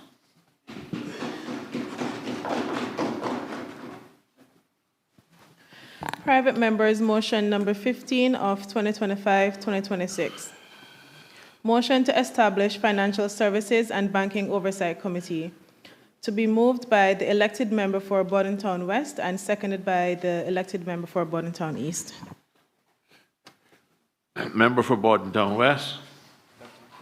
Thank you, Mr. Speaker. Mr. Speaker, I rise to move private members' motion number 15 of 2025-2026, standing in my name, motion to establish a Financial Services and Banking Oversight Committee. And the motion reads as follows, Mr. Speaker. Whereas the Cayman Islands Constitution Order 2009, as amended, the Cayman Constitution, affirms our commitment to being a country that manages growth and maintains prosperity while protecting the social and natural environment. And whereas the Parliament Standing Orders 2025 authorizes the Parliament to establish standing committees to assist it in exercising its function under Part 4 of the Constitution, be it therefore resolved that the Parliament considers establishing the Financial Services and Banking Oversight Committee under the provisions of Standing Order 99, and be it further resolved that the committee should be chaired by the Speaker and consist of at least 5 members and no more than 7 members, and reflect proportionality, the numerical strength of all political parties or groups making up the elected membership of the House. The motion has been moved. Is there a seconder? Member for Yes. Bordentown East. Yes, Mr. Speaker, thank you. I beg to second this motion. The motion has been moved and seconded. Does the mover wish to speak thereto? Absolutely, Mr. Speaker. Mr. Speaker, once upon a time, there was a university professor that believed everything was about economics.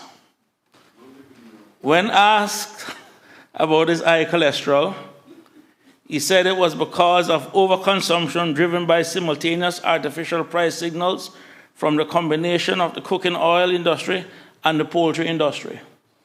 In other words, Mr. Speaker, too much fried chicken.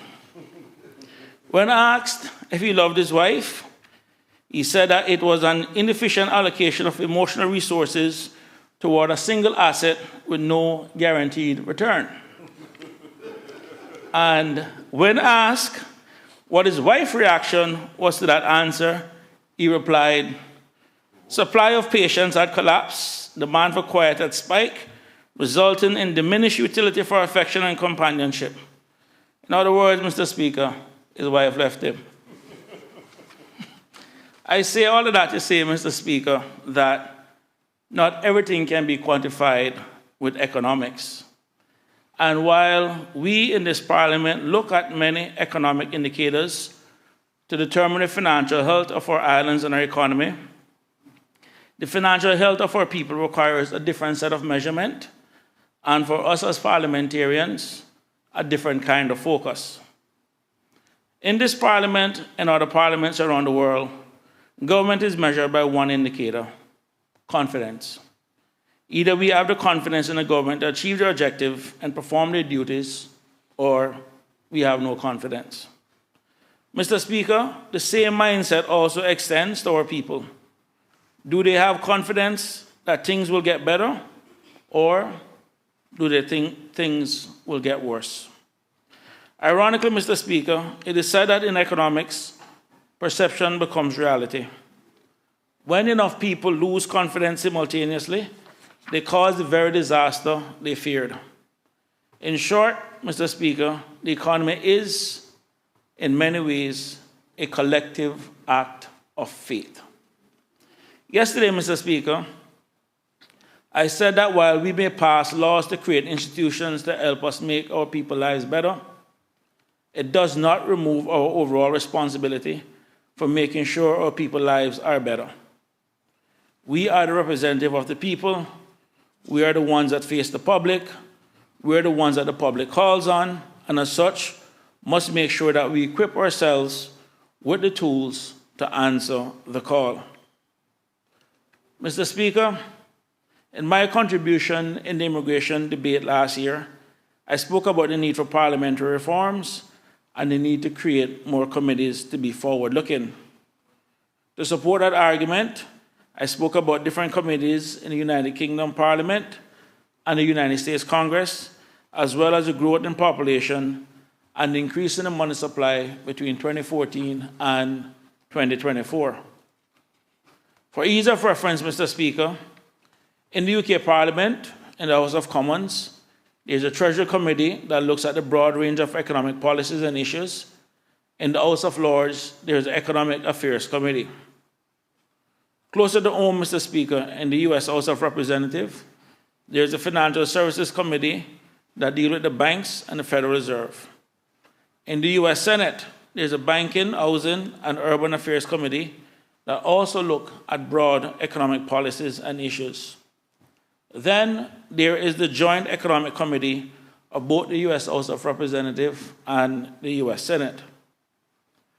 Mr. Speaker, with regards to the growth in population and the increase in the money supply, between 2014 and 2024, over a 10-year period, we increased our population by 31,000, or 53%, going from 58,000 in 2014 to a population of 89,000 by the end of 2024.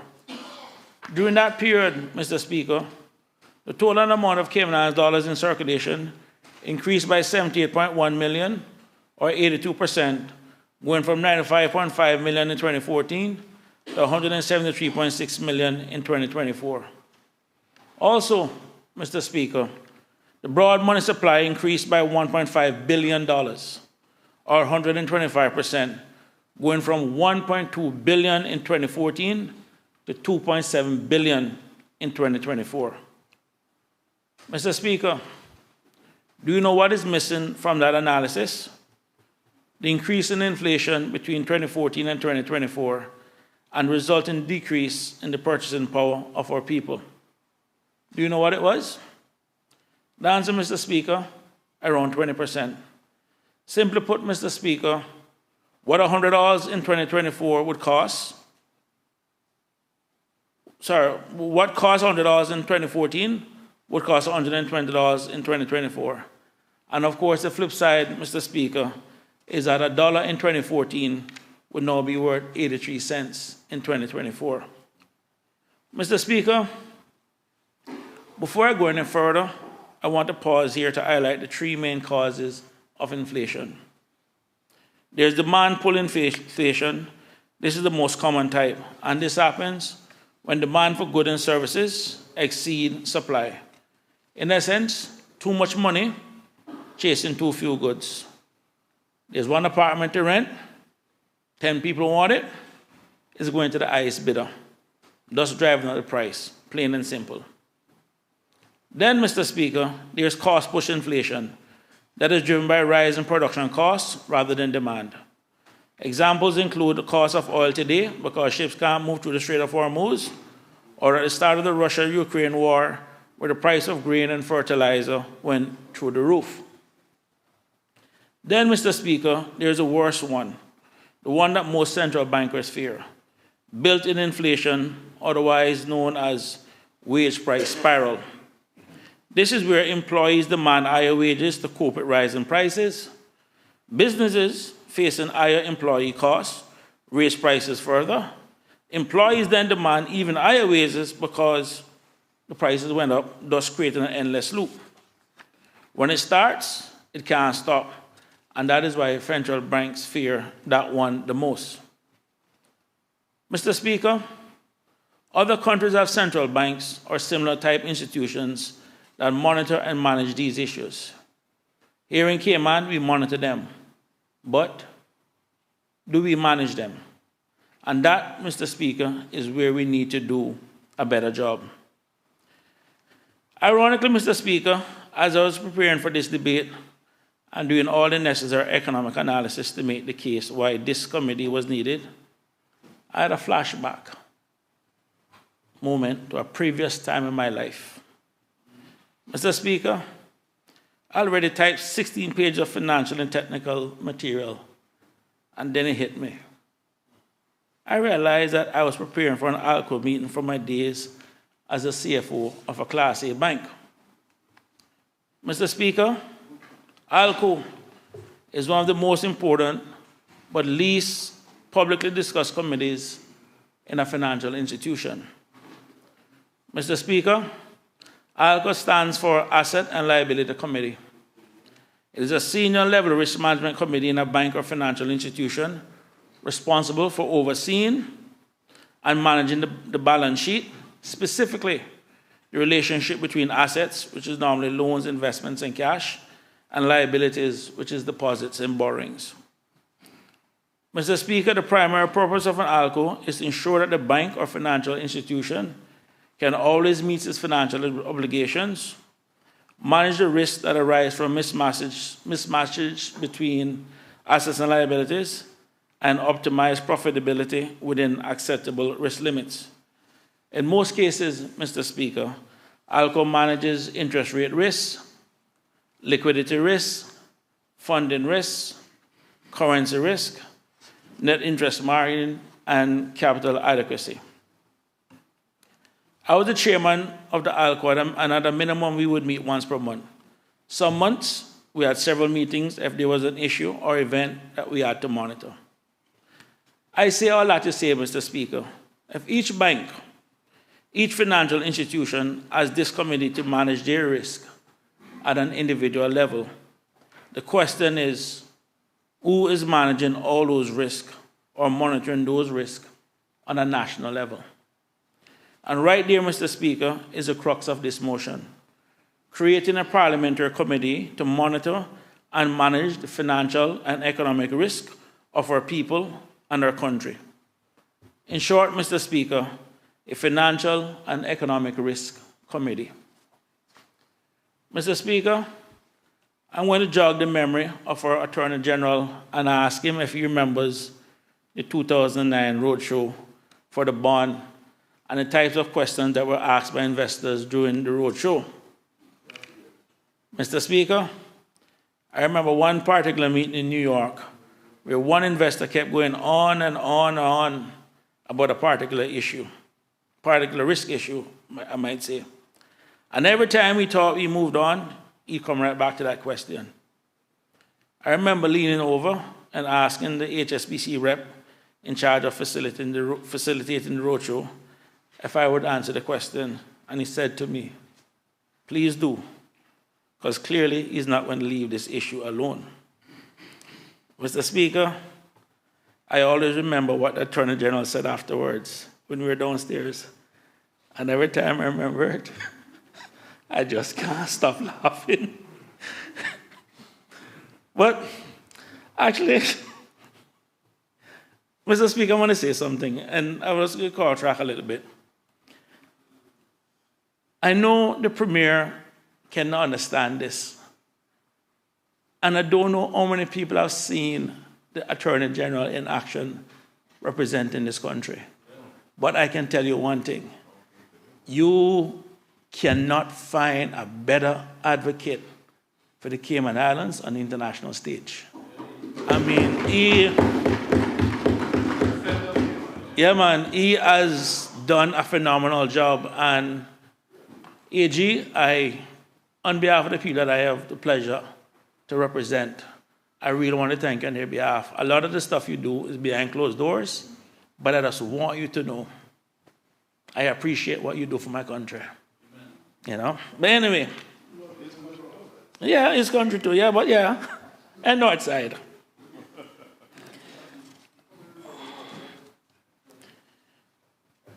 I also remember, Mr. Speaker, Mr. George McCarthy was also on a trip asking me how I knew the answer.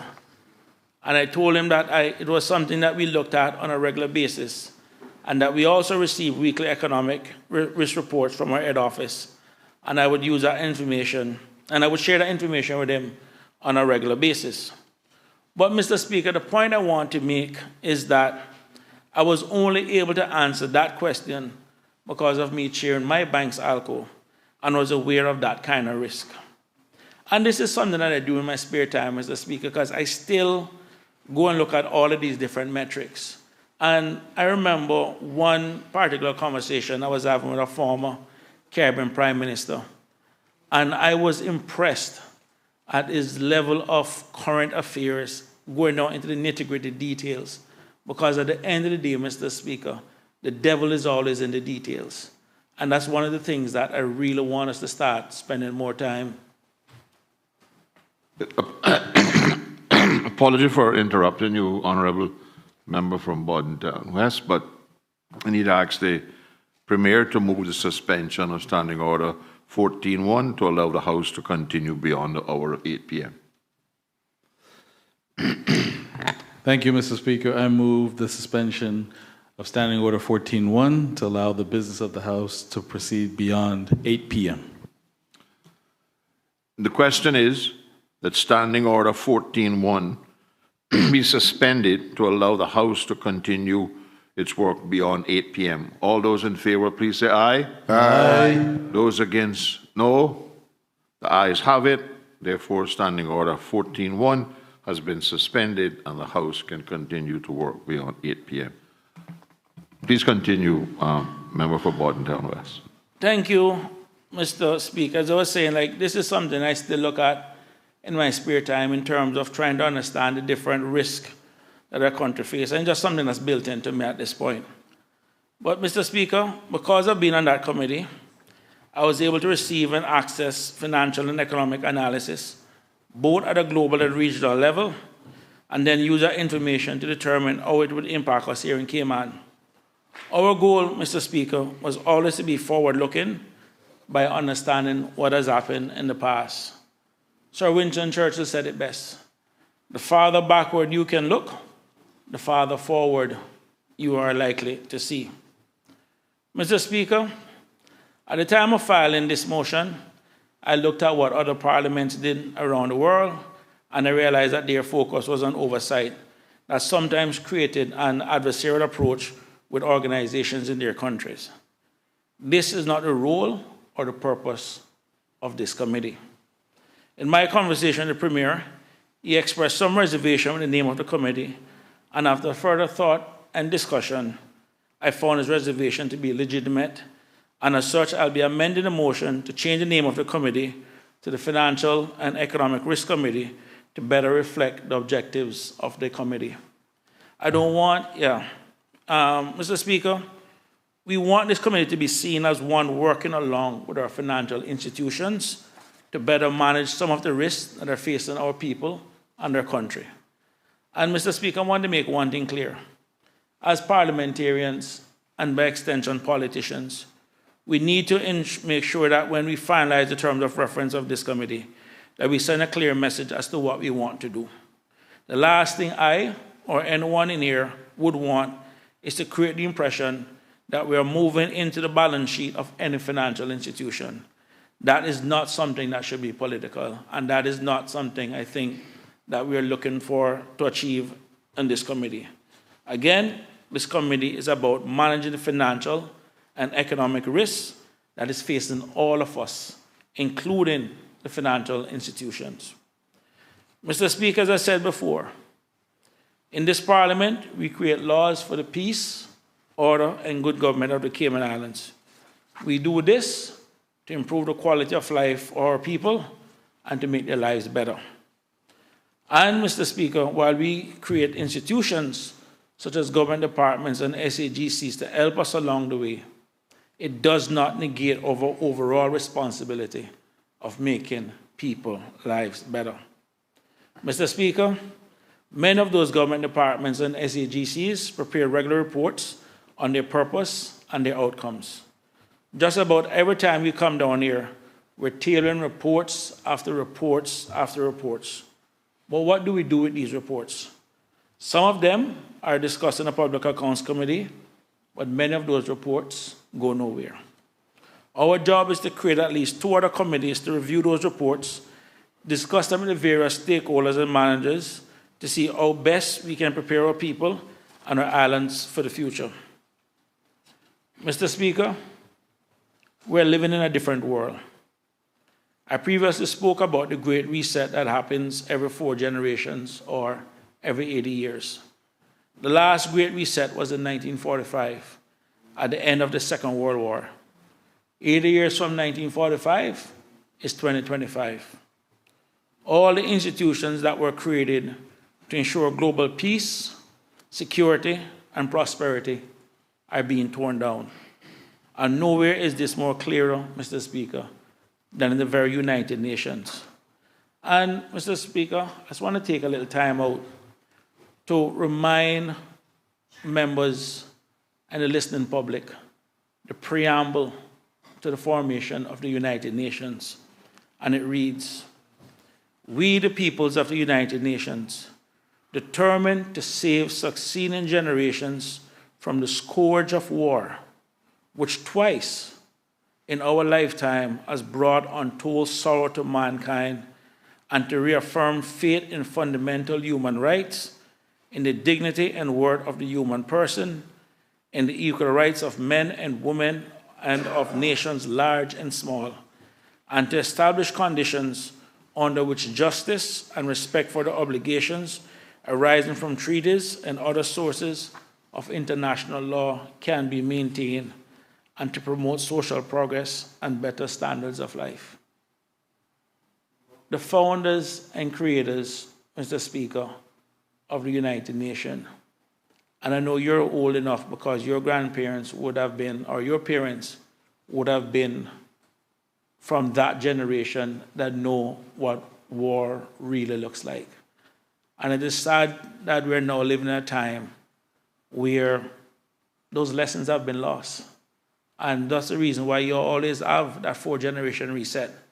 And nowhere can you see it best than in a quote I think I've used before, where this man said, my grandfather walked 10 miles to work. My father walked 5 miles. He says, I'm driving a Cadillac. My son is driving a Mercedes. My grandson is driving a Ferrari. But my great-grandson will be walking again. And when asked why, he said, tough times create tough people. Tough people create easy times. Easy times create weak people. And weak people create tough times. And that's that 4th generation. And there's nothing that we can do here in the Cayman Islands to stop it. But what we can do as parliamentarians and as political leaders is to prepare our people and prepare our islands to best mitigate the challenges that will come. So, Mr. Speaker, with that said, the purpose of this committee is to take a forward-looking approach. We saw what has happened recently, especially in immigration. The numbers were there, the stats were there, and for whatever reason, sometimes we get lost behind these things. But, Mr. Speaker, I am still a firm believer of the things that are wrong with Cayman can still be fixed by the things that are right with Cayman. And I can tell you, Mr. Speaker, regardless of the challenges that our people have on a day-to-day basis, the Cayman Islands still remains, in my strong opinion, one of the best places to live and work on this planet. And, Mr. Speaker, going back to all the different reports that we have, and I'm hoping that as we put together this committee, we'll have ex officio members or regular members like people who represent from SEMA, representatives from the Economic and Statistics Office. But more importantly, Mr. Speaker, the one thing I want is for you to chair this committee. Yeah, I spoke to you about it before too, so you should be no surprise. And the reason I say that, Mr. Speaker, I have had the pleasure of working with you on the Public Accounts Committee. You have always been thorough, you have always been professional. And if there was any doubt if you were the best one to start to run this committee, the fact that this parliament can start on time, on such a regular basis, it is unbelievable. You have done, and I think credit to all members too, for showing up on time to make quorum. You know, I sense a certain change, a certain atmosphere, and I really strongly believe, going into my 3rd term, that this parliament, this session, we have an opportunity to do great things. So when the reports come down, Mr. Speaker, and they're being tabled, I don't want when you say to the person, does the mover wish to speak to the report? We want to move to a point where, and some of them, when they're talking about the reports, they speak very well. But at the end of the day, Mr. Speaker, what I'm looking for is when those reports are tabled and we look at them, while we inside there can say, well said, we want the public to be able to look at us and say, you know what, guys, well done. Because well done is always better than well said. Thank you, Mr. Speaker. Does any other member wish to speak? Honorable Premier. Thank you. Mr. Speaker, I rise on behalf of the government to accept this motion. Mr. Speaker, the member for Bordentown West is quite correct that we did engage in dialogue, because at first, reading the motion, I wasn't quite sure what direction of travel it was taking. But the good thing about it is that the member believes in what we're trying to achieve this term of working across the aisle, being collaborative rather than combative. So I just called him quickly and I said, I'm just going to give you direct quotes. Chris, where are we going with this? So the people need to understand that that's how we use formal parliamentary language for a reason here for the House. But outside of the chamber, or even in the margins of the chamber, we talk. We're learned colleagues. And he explained where he would like the committee, the areas that he'd like the committee to work, and the vision of what we could achieve. And then I shared with him that I have a similar sentiment, that as successful as the country has been, wildly successful in financial services, when you read, say, Sir Vassal's book, or books, it's an unfinished vision. So as strong as we are in financial services and in banking, there's still so much more to go. So once I understood that, and also wanting to mitigate risk that could turn up the apple cart, the motion made perfect sense. So once we have that name change, and I'm not just saying this because the mover mentioned this, Mr. Speaker, but you can ask him. Before lunch today, I highlighted, I also like that the Speaker is the chair. I did. Because if anybody is going to be sure that it runs on time, that it has milestones, that it has deliverables, it'll be you, Mr. Speaker. You see people running fair now when 2 o'clock comes on a Wednesday. There's mass marathons running in here to try to get here on time.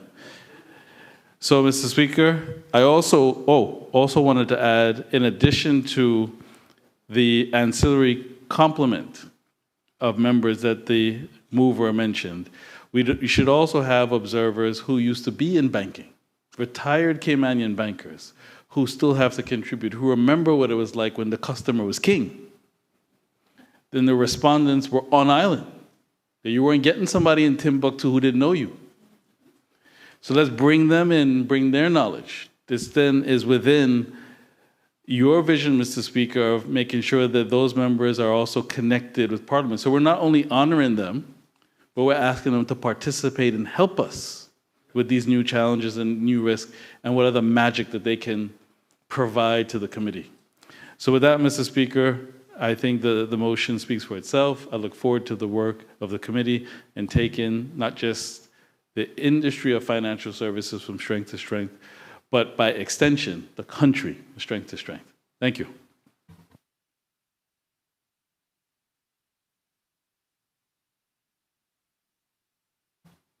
No, I would prefer if we change the name now, so that the name is changed before I read the results section and it's voted. So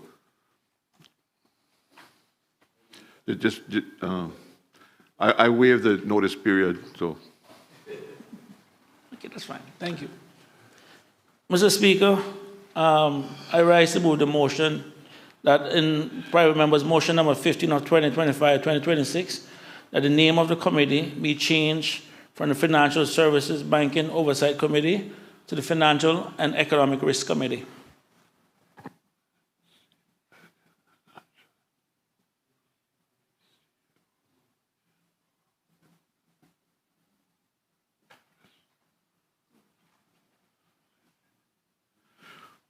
is there a second now?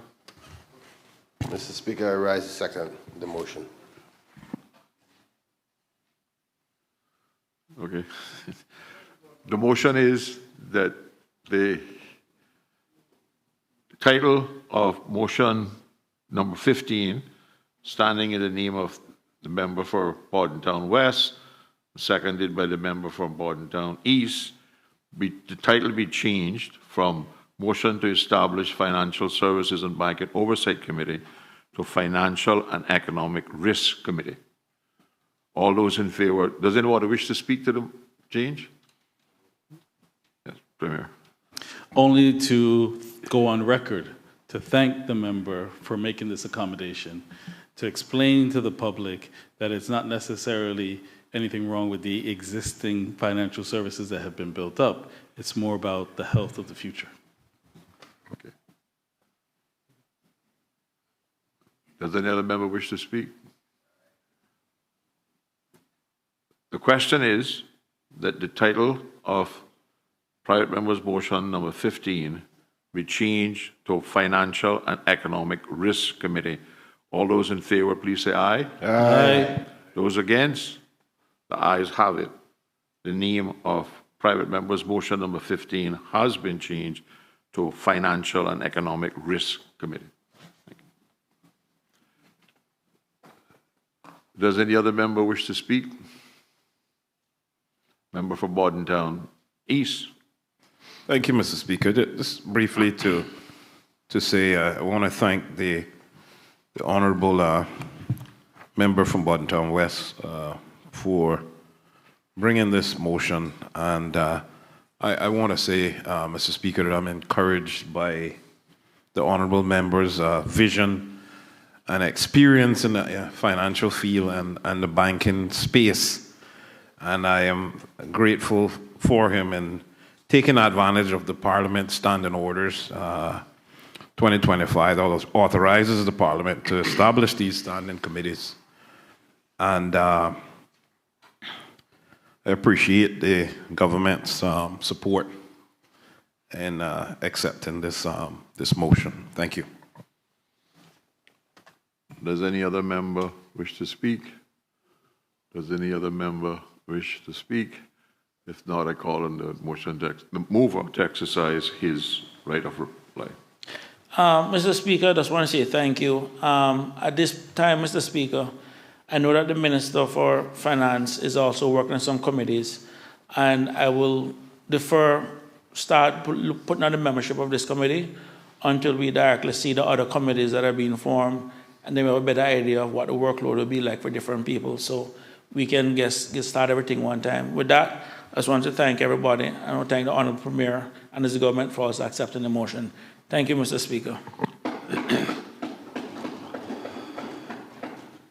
The question is, be it therefore resolved that the Parliament considers establishing the Financial and Economic Risk Committee under the provisions of Standing Order 99, and be it further resolved that the committee should be chaired by the Speaker and consist of at least 5 members, but no more than 7 members, and reflect the proportionality, the numerical strength of all political parties or groups making up the elected membership of the House. All those in favor, please say aye. Aye. Aye. Those against? The ayes have it. The motion is passed. Private members' motion number 16 of 2025-2026. Newborn Investment Sovereign Fund for all Caymanian children born after the 1st of January 2027. To be moved by the elected member of Bordentown East and seconded by the elected member for Bordentown West. Member for Bordentown East.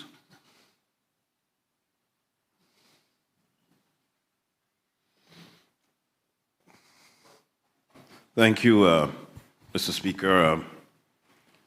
Private members' motion number 16 in my name, 2025-26. Newborn Investment Sovereign Fund for all Caymanian children born after the 1st of January 2027.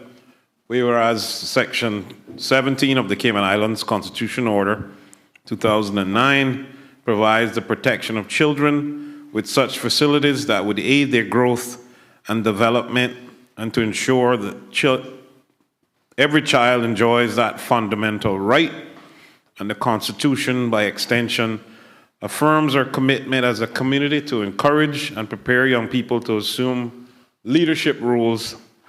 And whereas the Children Act speaks of the welfare of the child and acting in their interests, and whereas one of the Cayman Islands government strategic policy statement broad outcomes for 2026-2028 is health and social development, healthy and empowered people with improved quality of life for all ages. And whereas the Cayman Islands has an interest in promoting the long-term welfare, financial resilience, and future opportunities for its children, and whereas early life savings or investment programs may support future education, housing, entrepreneurial, or other developmental needs, and whereas any such program would require careful consideration of affordability, eligibility, governance, safeguards, and long-term fiscal implications. And whereas the long-term economic resilience and social stability of the Cayman Islands depend on inclusive wealth-building opportunities for future generations, and whereas financial inequality and limited early life access to capital can hinder social mobility and economic participation, and whereas similar programs exist in the region and around the world that has been successful, be it therefore resolved that the government considers establishing a newborn investment sovereign fund under which an initial sum of $5,000 Cayman Islands would be allocated to each child born in the Cayman Islands who is Caymanian at birth. And be it further resolved that the government considers launching the program on the 1st of January 2027 for the child's future benefit. The motion has been moved. Is there a seconder? Member for Bordentown West. Mr. Speaker, I rise to second the motion. The motion has been moved and seconded. Does the mover wish to speak thereto? Member Yes, for Mr. Bordentown East. Thank you, Mr. Speaker. Yes, I.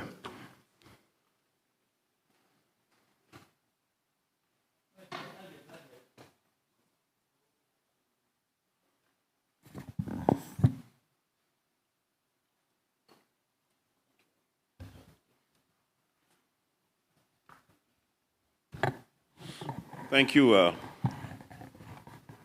Honorable Member. Thank you, Mr. Speaker. I rise today to move private members' motion number 16, 2025-26. A deep sense of purpose again, Mr. Speaker, because this motion is about far more than money, far more than just policy design, and far more than a line item in a budget. It is about legacy, Mr. Speaker. It is about fairness. It's about whether this honorable House is prepared to make a serious and lasting investment in the future of the Cayman Islands by investing in the lives of Caymanian children from the very beginning. At the heart of this motion is a simple but powerful proposition that every Caymanian child born on January 1st, 2027 should have a real financial foundation placed beneath them at birth through the establishment of a newborn investment sovereign fund, beginning with an initial contribution of $5,000 for their future benefit. Mr. Speaker, we often say that children are the future. We say it proudly, we say it often, we say it in ceremonies, in manifestos, in schools, churches, on platforms, across this country, but there comes a moment when every parliament must decide whether those words are merely ceremonial or whether they actually mean something. There comes a moment when we must ask ourselves whether we believe in our children enough, not only to praise them, Mr. Speaker, not only to encourage them, not only to speak warmly about their potential, but to invest in that potential in a meaningful and practical way. This motion gives us that moment. It gives us the opportunity to move beyond sentiment and into structure, beyond rhetoric and into action, beyond good intentions and into nation building. No child chooses the condition into which he or she is born. No child chooses whether they begin life in a household of means or in a household of struggle. No child chooses whether their parent can save for them, guide them financially, help them with education, support them into home ownership, or provide seed capital for business and training. Yet we know that these realities shape lives. We know they shape confidence, access, and opportunity. We know they often determine how easily a young person can move from potential into achievement. If that is true, and all we know it is, then we as lawmakers must ask whether we are content to simply observe these unequal starting points, or whether we are prepared to do something about them. This motion says that we must do something. It says that the country has a role in ensuring that every Caymanian child begins life not with guaranteed success, because no policy can promise that, but with a stronger and fairer starting point. Mr. Speaker, there's a song by the acclaimed singer Drake. Starting from the bottom, now we're here. We don't want our children starting in the bottom any longer. No child should be born in poverty. No more short-term thinking. We want long-term success for all of our children, Mr. Speaker. And let me be clear, Mr. Speaker, this is not charity. It is not dependency. It is not a handout. It is a disciplined act of long-term investment. It is deliberate creation of an asset base for Caymanian children so that when they reach adulthood, they do not begin from zero. It is not about consumption. It is about construction. It is not about temporary relief. It is about lasting opportunity. It is not about teaching dependence on the state. It is about giving young Caymanians the tools to stand more firmly on their own feet. That is why this idea is so powerful. It respects personal responsibility because it strengthens the capacity to exercise personal responsibility. It respects ambition because it provides a platform on which ambition can rise. It respects work, initiative, and aspiration because it makes those things more attainable, Mr. Speaker. Our duty to children, Mr. Speaker, is already reflected in the legal and moral framework of this country's Section 17 of the Cayman Islands Constitutional Order 2009 that speaks to the protection of children. The Children Act reinforces our responsibility to uphold the welfare and best interests, but we must be honest with ourselves. Protection alone is not enough. Protecting children is the floor, not the ceiling. It is the minimum obligation of just society, not just measure of our responsibility, Mr. Speaker. The real question is whether we are also creating the conditions in which children can grow into confident, educated, financially secured, and productive adults. The real question is whether we are prepared not only to keep children safe, but to help them build lives of substance and stability. This motion answers that question with a resounding yes. It also aligns with the broader national objective of building healthy and empowered people with improved quality of life for all ages. I draw attention particularly to the word empowered, because empowerment is not merely a slogan. Empowerment requires substance. It requires access. It requires opportunity. It requires the means to act when the time comes to more important life decisions. A young person may have every talent in the world, Mr. Speaker, every ounce of intelligence, every measure of determination, but if they lack access to resources, many of the doors before them remain closed or only partly open.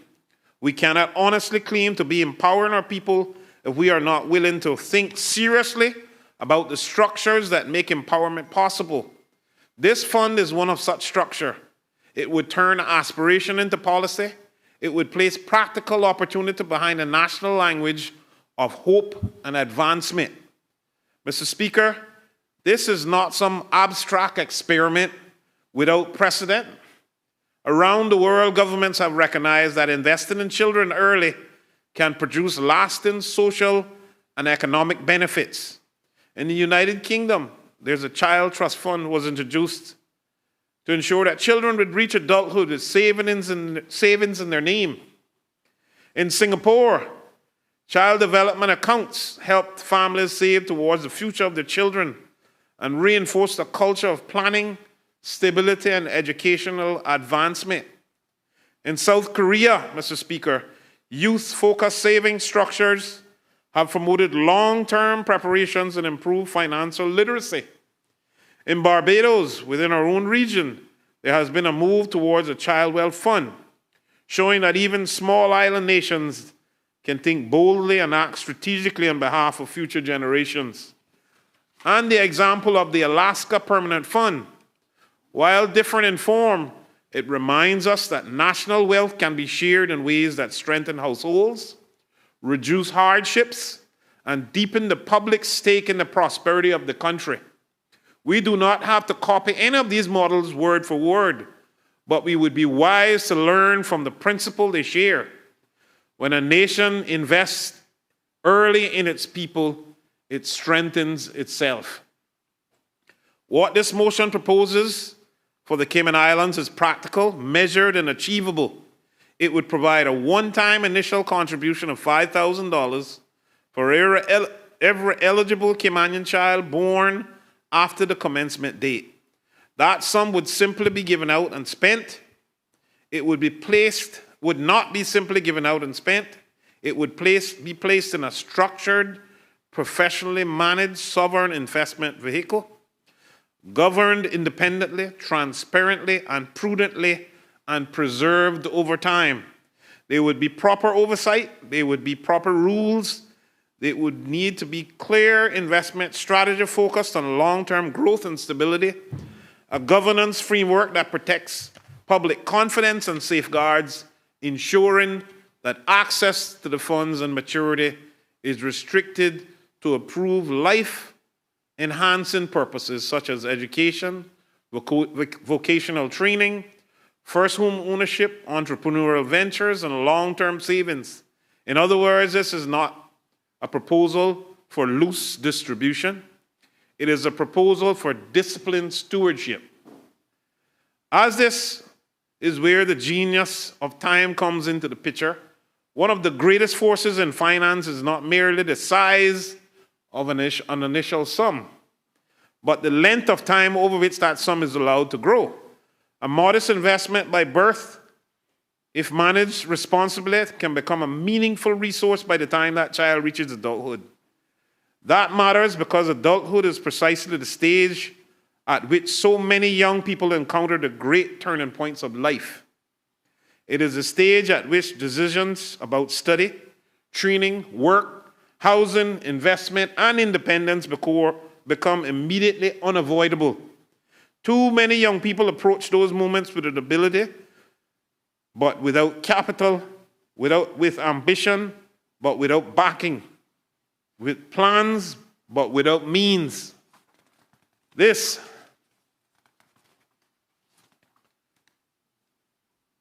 when some ask, can we afford this? I believe the better question, Mr. Speaker, is, can we afford not to? Because the cost of delayed opportunity, unrealized talent, and deepening inequality is far greater than the cost of early investment. This fund should not be seen as an expense in the ordinary sense. It should be seen as a long-term national investment in human capital. A better educated population strengthens the labor force. More financially secure adults are better positioned to contribute to the economy. Entrepreneurs create jobs. Homeowners strengthen communities. Individuals with a stronger financial foundation are less likely to depend on state support in the future. Over time, Mr. Speaker, the country benefits not just socially, but economically and fiscally. This is not money disappearing. It is money being positioned to return value to the Cayman Islands in the form of stronger citizens and a stronger society. Mr. Speaker, this proposal also speaks directly to an issue of inequality, and I believe that is one of the greatest strengths. We know that children do not all begin life from the same place. Some begin with support and access and financial security. Others begin with love and encouragement. Yes, but without the material backing that makes certain opportunities easier to grasp. If we are serious about equality of opportunity, then we must do more than repeat that phrase. We must design policies that give it practical form. This motion does exactly that. It does not pretend to eliminate all disadvantage, but it does say that every Caymanian child should have at least one meaningful asset waiting for them when they reach adulthood. It does say that no child should be told to dream big while being given absolutely nothing with which to begin. It does say that the nation's prosperity should not feel distant or abstract to the children who will one day inherit it. And because this proposal is universal for Caymanian children at birth, it carries another important strength. It unites rather than divides. It avoids stigma. It avoids the corrosive perception that opportunity is something rationed only to some while others are excluded. It affirms that every Caymanian child matters equally in the eyes of the country, that universally builds national cohesion. It reinforces belonging. It tells families across every district, every walk of life, that future of the children is a matter of shared national concern in a world where societies are becoming more fractured and more unequal. Policies that strengthen the bond between citizens and the nation are not small matters. They are profoundly important. Mr. Speaker, a valuable education dimension to this proposal, a fund of this kind can help foster a culture of financial literacy and long-term thinking. It can also encourage families to think more intentionally about saving, investing, and planning. It can give schools, communities, and public institutions a reason to engage more deeply in preparing young people for responsible financial adulthood. The existence of a fund in a child's name can itself become a lesson in stewardship, patience, growth, and wise use of opportunity. That cultural effect should not be underestimated. Wealth is not built only by income. It is built by habits, planning, and by ability to think beyond the immediate.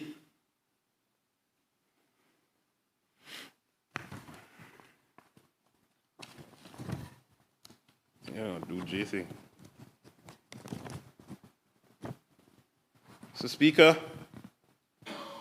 I recognize the time of the night, and I want to at least getting some of these statistics so that people can understand some of what's going on. So I'll try to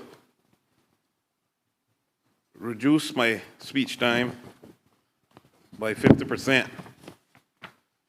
And just share with you, Mr. Speaker, that the birth rate in the Cayman Islands 2024-2025 was projected to hover around 11.2 to 11.6 births per every 1,000, reflecting a continued multi-year decline. The fertility rate is expected at approximately 1.51 to 1.53 births per woman, well below the 2.1 replacement level, with an estimated 861 births occurring in the Cayman Islands 2024. The birth rate in 2024 was approximately 11.56 per 1,000 people. Birth rates in 2025 estimate to be around 11.23 per 1,000 people. The fertility rate was estimated in 2024 at 1.52, 1.53. The fertility rate in 2025 was at 1.51. Total births were approximately 753, of which 411 were Caymanian. And in 2025, the births were 747, of which 369 were Caymanians. The Caymanians were the status of the mother at the time of the birth. Declining trends, the number of births have been decreasing for several consecutive years, 3 to 5 years. The age profile, the average age of childbearing in the Cayman Islands is 31 years old. And despite a low fertility rate, the population continues to grow, partly due to immigration, with a total projected around 76,000, thereabout, or in 2025. Mr. Speaker, I want to say that kids are expensive, Mr. Speaker, and on average in the United States, it takes about $250,000 to raise a kid, not including the expense of sending a child to college. In more expensive parts of the country, this number can be significantly higher. Some people feel they cannot afford it. Yes, not being able to provide a stable, safe, or secure future for your child is widely considered a valid responsible reason for not having one. Parenthood requires significant emotional, financial, and physical resources, and choosing not to have a child due to the lacking, due to lacking these is viewed as a proactive, ethical decision. Mr. Speaker, I don't want our children to be waiting around, as I wrap up, for a luck of the draw. Just like, Mr. Speaker, I'll tell you a story before I end. We have to plan at all times. We can't leave it to luck, like the baby girl, Jaime Brown, who was born and stunned everyone with a remarkable string of coincidences. She entered the world at 7'11". I'm sure you heard the story, weighing exactly 7 pounds, 11 ounces on the date 7/11 or July 7th. That story spread quickly across media outlets. And when the international restaurant chain 7-Eleven heard it, they pledged $7,111 towards the baby's college fund. I say this because we should not have to depend on this kind of luck for our children, when numbers, timing, and generosity all came together in a magical way. Believe me, colleagues, we need a sovereign fund for our Caymanian children. In our neighboring countries, they've all set up wealth funds, and its annual projected cost is 10 to 12 million. Each funded is legally ring-fenced and invested across real estate, bonds, equities, with individual beneficiary accounts. But they must maintain at least 10 years residence in the country before age 18 to access them. And the Prime Minister of that country was correct in saying that it is a long-term empowerment tool designed to break the cycles where too many families start at zero, a big fat zero, generation after generation. I say to you, my colleagues, Cayman is too blessed for our children to be so stressed. And we want our children to enjoy some of this wealth and get a fighting chance. So as I close, Honorable Speaker, I return to the central truth of this motion. This is about giving every Caymanian child something more than words. It is about giving them a stake in the future. It is about planting a seed of opportunity at birth and allowing it to grow into education, into ownership, into enterprise and stability, and into dignity, or whoever the government sees fit, or whatever the government sees fit. It is about declaring through policy that the future of this country is not something we will leave to chance. It is about saying that if we truly believe children are our future, then we must also be prepared to invest in that future with seriousness and with faith. This motion is bold, but it is also sensible. It is compassionate, but it is also disciplined. It is ambitious, but it is also practical. It reflects social justice, economic wisdom, and national foresight all at once. Above all, it is word of this House and word of the people we serve. Mr. Speaker, I urge all members of this honorable House to support this motion. I commend this motion to this House. May God bless these little islands that time once forgot. Thank you. Does any other member wish to speak? Minister of Finance. Thank you, Mr. Speaker. Mr. Speaker, the mover of the motion has outlined in detail why it's worthy of debate in the House. I would like to rise on behalf of the government to express why it's worthy of all future Caymanians born.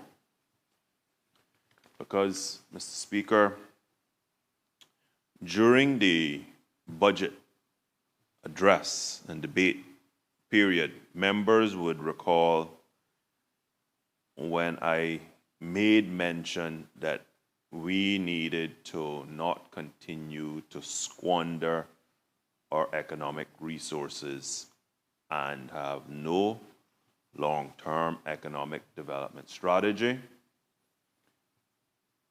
not address the need to shape our economy for success for the future, and not save for the future. We can use whatever phraseology we want to use. I'm not going to get into nomenclature around whether it's sovereign wealth or whatever you want to call it. This is quite simply securing the future by ensuring we save at the earliest possible moment. And this motion calls for us to save when a child is born. Now, it would be great if we lived in a country where all residents could afford to put aside an individual account, let's call it an individual, a retirement type of account, at the birth of their child, hand the monies over to a custodian who then invests it and keeps it ring-fenced, and you achieve a long-term rate of return that is meaningful for that child. This is about supporting the goal of improving our long-term financial security for all of our Caymanian children. I spoke during the budget about doing this nationally, about finally getting to the point where we established our own true long-term general reserve type fund that is not a general revenue fund that you then use for day-to-day expenses, but that you ring-fence, you invest and ensure that we're securing the future and ensuring that we have credible amounts of reserves for us as a country for terms of emergency. In accepting the motion, the government would like to believe that this is going to be a type of baby bond. I heard the member make mention of ages and what other countries have done. One only need look at the UK abandoning its program back in 2011 to understand that if you don't have a clear, strong, upfront policy underpinning this, it will be wasted. We have a habit of being, as we said, as I said earlier, around cost of living, being very reactionary. And as soon as something happens, we react. We've done this with the private pension funds. The vast majority of Caymanians will have no capacity to retire in the private sector. That's just a fact. The vast majority are going to either be funded wholly or partly by the Department of Financial Service Assistance. That is unsustainable. It's that simple. And so, Mr. Speaker, the allowing access to these funds, even after the age of 18, significantly weaken the compounding effect and reduces the value of the program by 70 to 90%, depending on when funds could be allowed if you were to allow early withdrawal. So why is it important for this to be a true baby bond, something for retirement? Mr. Speaker, if the number, and I want to also say up front that the government has looked at a range of options and what those returns would look like. And so over the next few weeks, we will be collaborative in terms of where we are with the non-government members so that there's no surprises when this program gets finally established. But we're looking at a multitude of issues facing us at the same time. A little earlier, we talked about rolling back duties on fuels. We talked about rebates as in regards to CUC. We've heard members make even more calls. The fact is, we can't do all things at the same time. We have a limited pool, and we still have to run government. But, Mr. Speaker, let's use $1,500 invested and is accessed at age 25. The value would be somewhere between $5,000 to $7,000, depending on your assumed rate of return. If left untouched by age 65, $1,500 would be $121,909 at assumed rate of return of 7%, or $223,170 at 8% rate of return.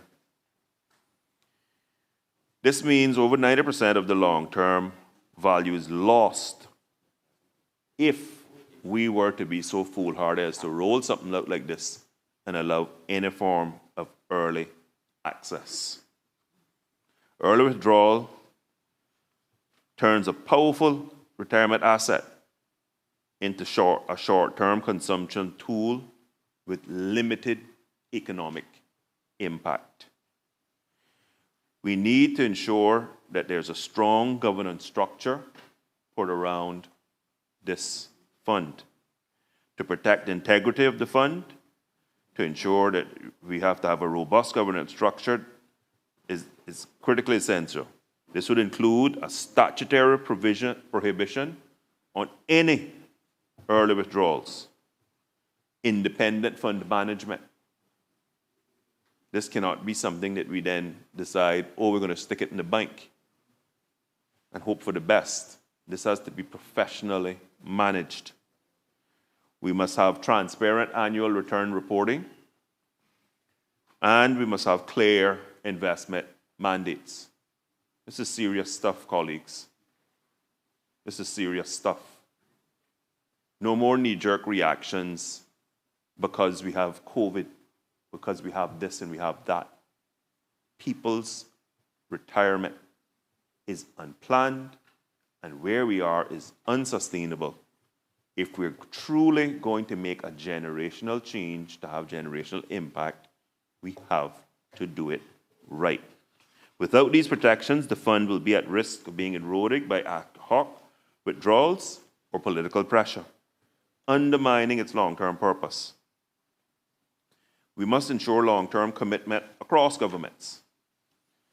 A baby bond should be a 60 to 65-year commitment, far longer than any political cycle. To ensure continuity, the program must be insulated from short-term political changes through legislation, cross-party agreement, or supermajority requirements for amendments.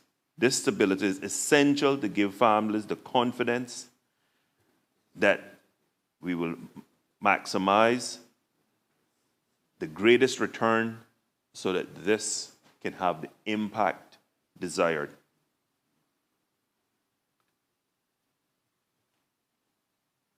Mr. Speaker, we must ensure fiscal responsibility and cost efficiency.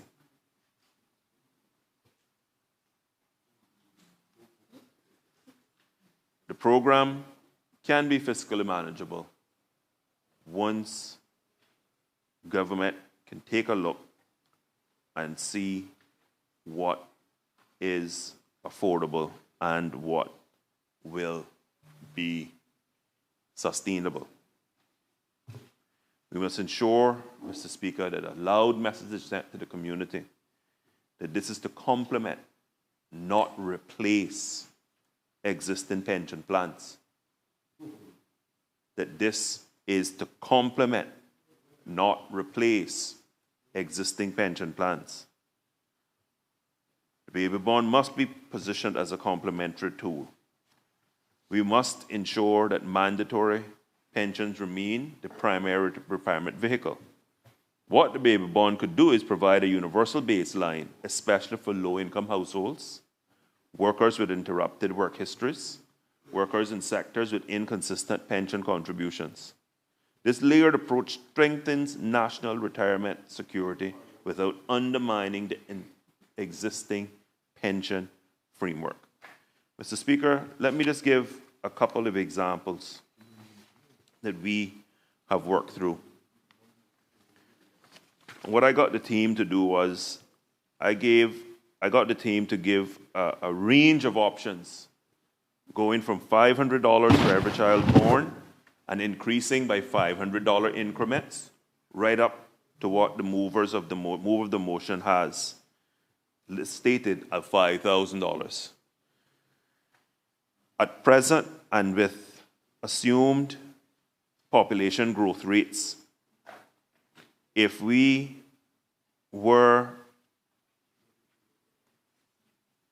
to start at $500, that would cost the country approximately $300,000 annually. At $1,000 would cost $500,000 annually, $1,500, $800,000 annually.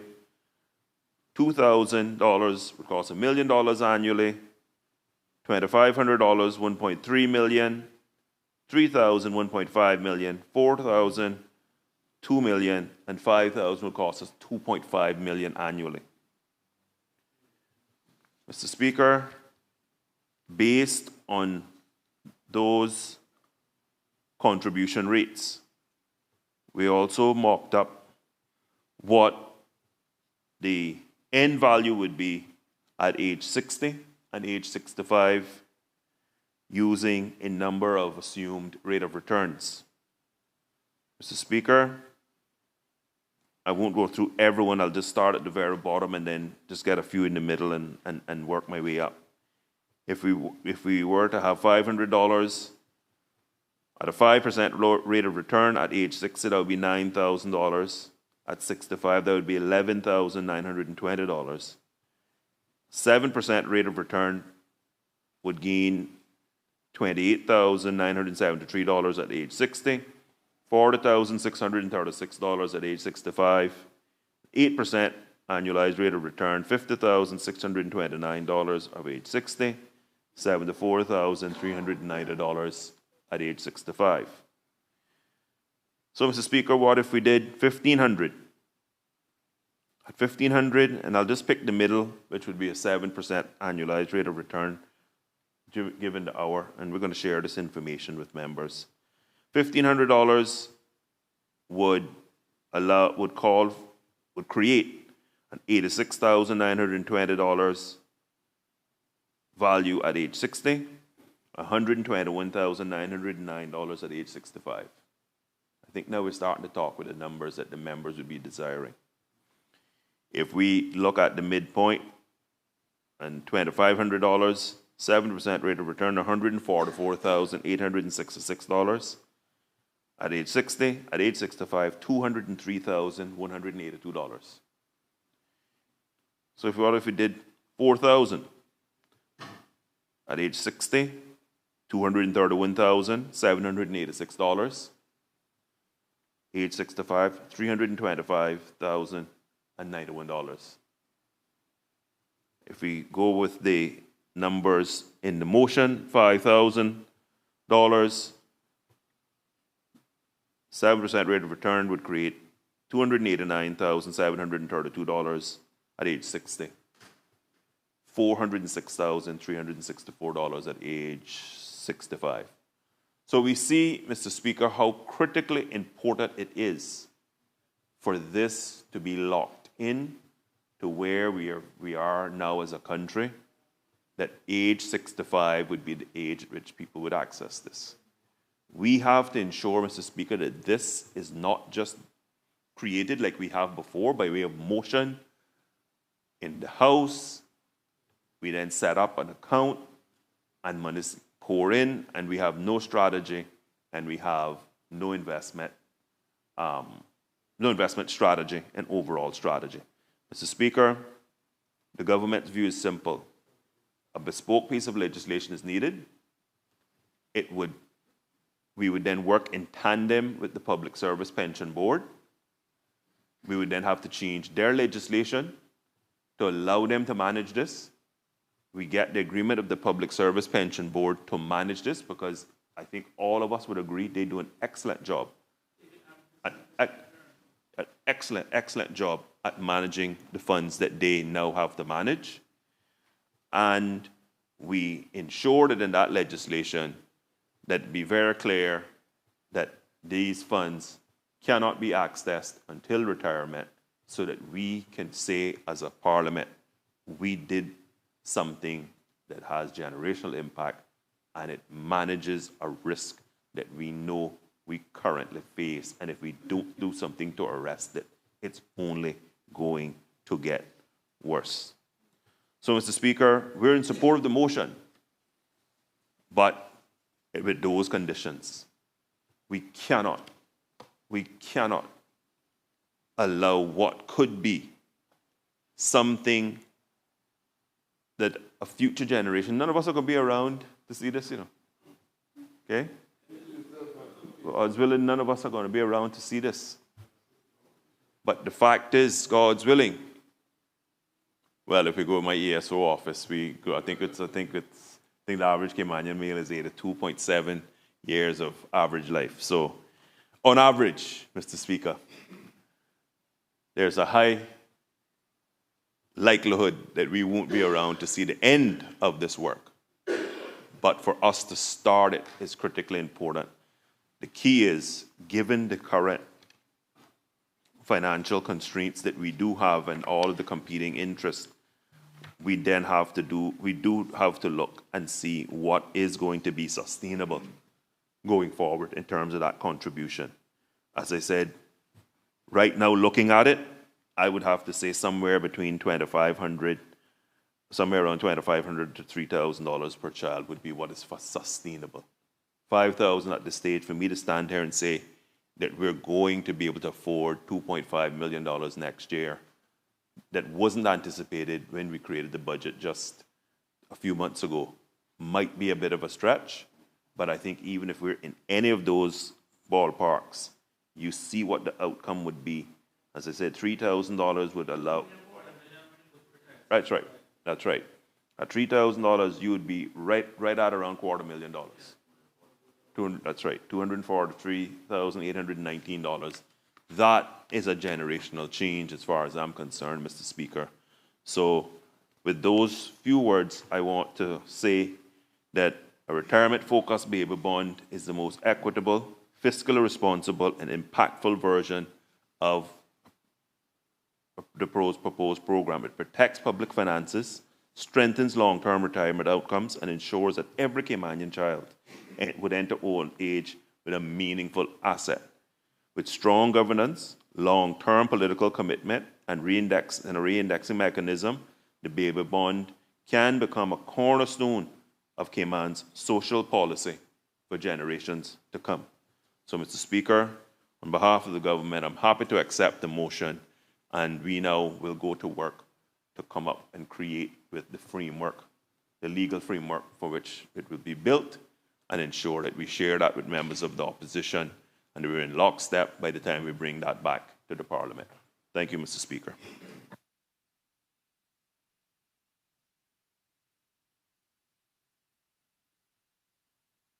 Any other member wish to speak? Member for Georgetown West.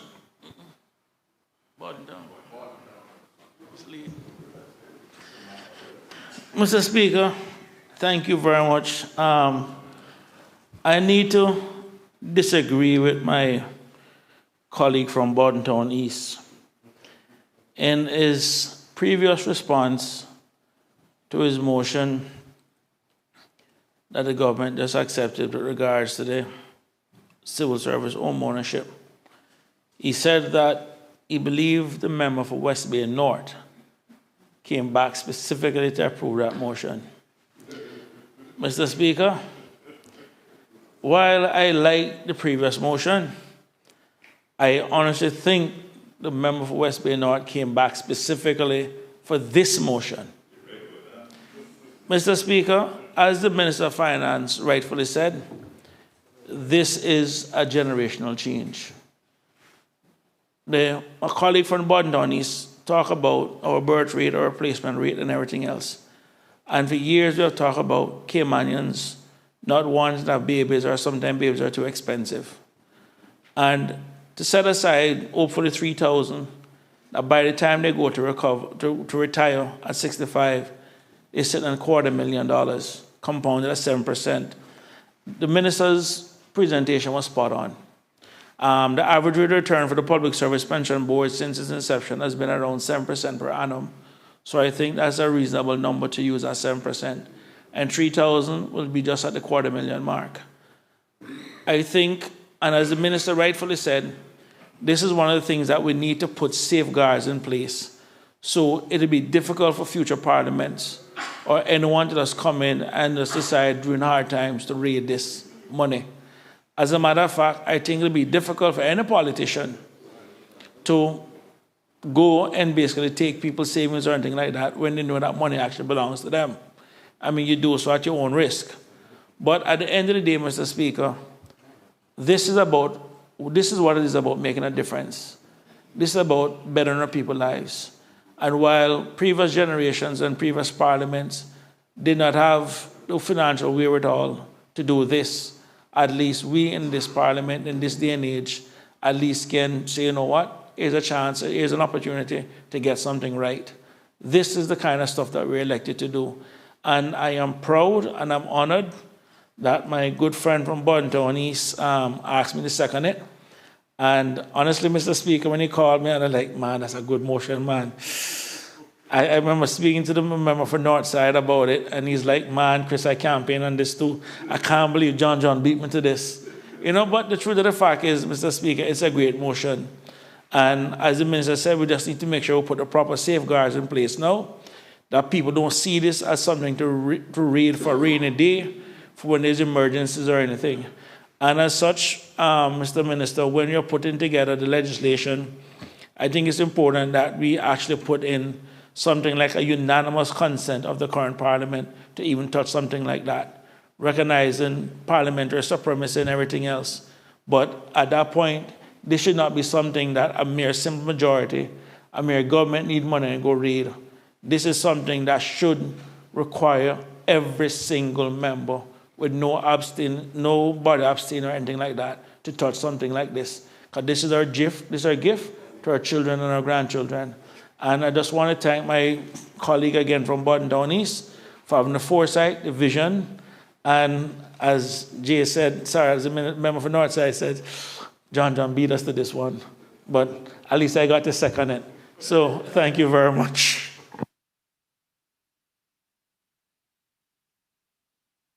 Does any other member wish to speak?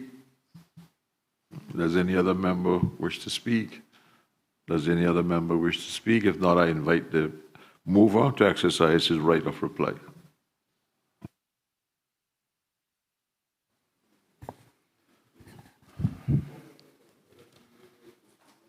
Thank you, Mr. Speaker, and I thank all the honorable members of the House who spoke, the Honorable Minister of Finance and the government for their support. I thank you, and I do believe that is, now that you've said it, I think that that was the real reason that he came back. Yeah. And thank you, Premier, for coercing his return. Mr. Speaker, I agree with everything that the Minister of Finance said in accepting this motion.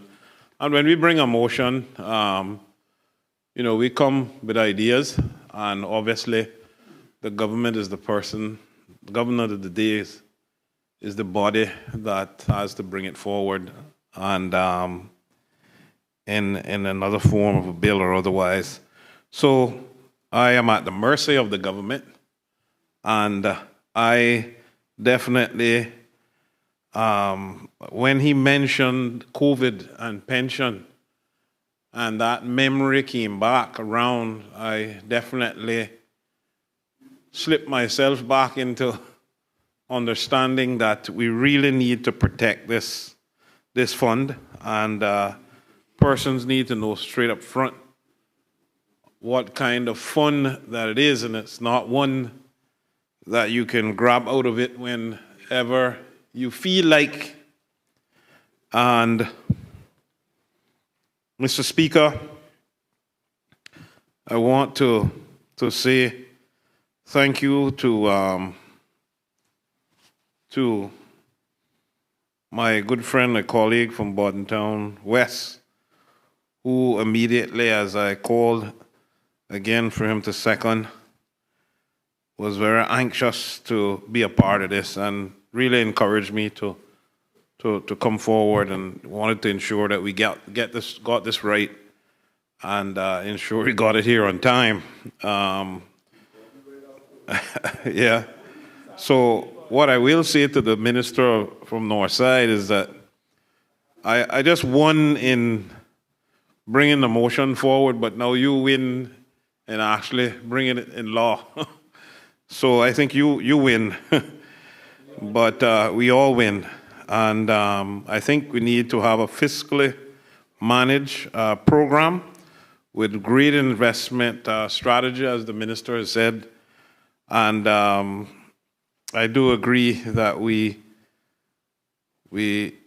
possibly need to think further than just the 18 years old, and get a strong governance structure in place to ensure. And I think one of the best managed pensions in Cayman, the civil service pension, no better person to manage this. And I think, as I was listening, I remember the motion that my colleague from Bordentown West and me brought in terms of reverse mortgage, where persons who have retired could die with dignity. And again, it may seem something not encouraging to say, talking about death, but when you get up to retirement, you recognize that a lot of things can't be afforded, like health insurance. It triples. And if we commit to making this a 65-year-old take out retirement plan, then this is further strengthening what my colleague at Bordentown West and I was trying to achieve in terms of Caymanians dying with dignity. May seem a bit morbid to talk about, but retiring with dignity. Yeah, I guess no one wants to talk about death, but I thank the government again for accepting this very important motion, and I can't wait to see the final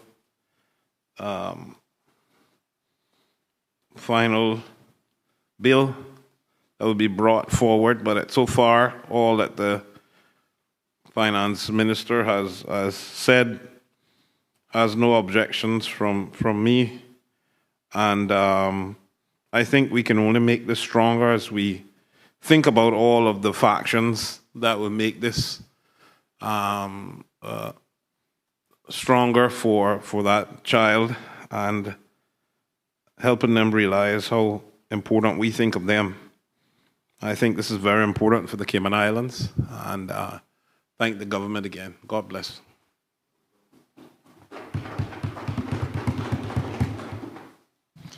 The question is, be it therefore resolved that the government considers establishing a newborn investment sovereign fund under which an initial sum of CI $5,000 would be allocated for each child born in the Cayman Islands who is Caymanian at birth, Be it further resolved that the government considers launching the program on the 1st of January 2027 for the child's future benefit.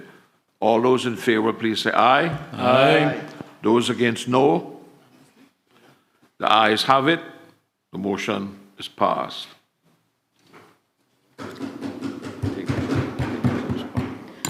Private members' motion number 19 of 2025-2026. Motion for amnesty for after-the-fact planning fees, to be moved by the elected member for Bordentown West and seconded by the elected member for Bordentown East. Member for Bordentown West. Mr. Speaker, I rise to move private members' motion number 19 of 25-26, standing in my name. The motion calls for amnesty for the after-the-fact planning fees, and the motion reads as follows. Whereas the Cayman Islands Constitution Order 2009 as amended, the Cayman Constitution, affirms our commitment to being a country that manages growth and maintains prosperity while protecting social and natural environment.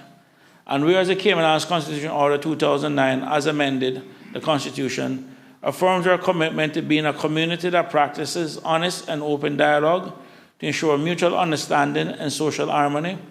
And whereas there continues to be a shortage of suitable accommodations, thus creating a demand for additional accommodations, be it therefore resolved that the government considers implementing an amnesty program for Caymanians that made renovations to their homes prior to April 30, 2026, without the relevant and/or necessary approvals from the Department of Planning, and be it further resolved that the government considers amending the necessary legislation and regulations that will allow homeowners to increase their approved home size by 10% without requiring approval from the Department of Planning. The motion has been moved. Is there a seconder? Member for Bordentown East. Thank you, Mr. Speaker. I beg to second this motion. The motion has been moved and seconded. Does the mover wish to speak thereto? Yes, Mr. Speaker. Member for Bordentown West. Mr. Speaker, Cecil was a man of great ambition and very selective hearing. Cecil's story starts on a Saturday morning in June. Cecil stood in his backyard, hands on his hips, surveying the land behind his house with the expression of a man who had just received a divine vision. I'm going to build a little shed, he announced to his wife, Marva. Marva had been married to Cecil for 33 years. She knew what that little shed meant. It meant nothing good. Did you get permission, she asked. Permission? Cecil replied. The word, he replied as if though the word, as though his wife had suggested that he need to apply for a visa just to walk to his own kitchen. Marva, it's a shed. Mr. Speaker, by the end of the first weekend, the shed had a concrete foundation. By the third weekend, it had walls. By the end of the month, it had a second story. Cecil's neighbor, Mr. George, a man who had appointed himself the unofficial eyes and ears of the neighborhood, leaned over the fence one evening and studied the structure carefully. Cecil, he said slowly, that is not a shed. It's a large shed, Cecil said with dignity. But it has windows, Cecil. Yeah, I know. That's a ventilation. Cecil, it has a veranda. Yeah, but that's just for shade. Goodness gracious, Cecil, it has a satellite dish. Cecil paused. A man needs his TV. Mr. Speaker, by month 3, the shed had a ground floor living area, a full bathroom, a kitchenette, a bedroom upstairs, the previously mentioned veranda, and a small decorative fountain that Cecil had found at a backyard sale that he felt he just had to put it beside the shed. Mr. Speaker, Cecil's wife stopped asking questions. Mr. Speaker, the shed, by any objective measure, was a house, a fully functioning two-story house in the backyard of another house. As you would expect, Mr. Speaker, one Tuesday, a white government vehicle slowed down in front of Cecil's house. Cecil happened to be standing on his veranda, the veranda of the shed, drinking a glass of swanky with the casual ease of a man who had absolutely nothing to hide. Mr. Speaker, the officer stepped out slowly, clipboard in hand. He looked at the structure for a long moment. Then he looked at Cecil. Cecil looked at him. The officer then looked at the shed. Then he looked back at Cecil. Cecil looked back at him. He looked at Cecil. He looked back at the structure. "Good morning," said the officer. "Is that a shed?" Cecil said yes, confidently. "It is a shed." The officer said, "But sir, it has a veranda." Cecil says, "I like fresh air." The officer said, "But it has 2 stories." Cecil says, "Storage? I have a lot of tools." The officer wrote something on his clipboard. "Sir, I'm going to need you to come to the planning department." Cecil sipped his drink and asked, "Can I bring my shed?" Mr. Speaker, the enforcement notice arrived 11 days later. Cecil read at the kitchen table with the gravity of a man receiving a medical diagnosis. Marva read it over his shoulders and said absolutely nothing. Marva then went outside, took a photograph of the shed, and sent it to her sister in Tampa with the caption, "Told you so." Mr. Speaker, luckily, Cecil came from a large family and now entered his cousin Tony, who fancied himself a legal mind on the basis of having watched several seasons of Law and Order and Matlock. Tony came over that evening to review the notice. "You have 14 days to appeal," Tony announced, adjusting his glasses. "On what grounds should we appeal?" asked Cecil. Tony thought carefully. "We could argue," he said, "that it's actually a shed." "Is that a legal argument?" Cecil asked. Tony said, "It's an argument." In the end, Mr. Speaker, Cecil did a sensible thing. He went to the Department of Planning, hat in hand, filled out the retrospective application, paid the fees, had the structure inspected, made 3 modifications the inspector required, and eventually received his planning permission. He framed the planning permission and hung it on the wall of the shed. Today, Mr. Speaker, that shed is rented out and provides additional income for both Marva and Cecil. According to Marva, half the backyard is hers. And Mr. Speaker, while Cecil got lucky, there are many other Caymanians that are not so lucky. And as such, I rise today to speak in support of something that is long overdue.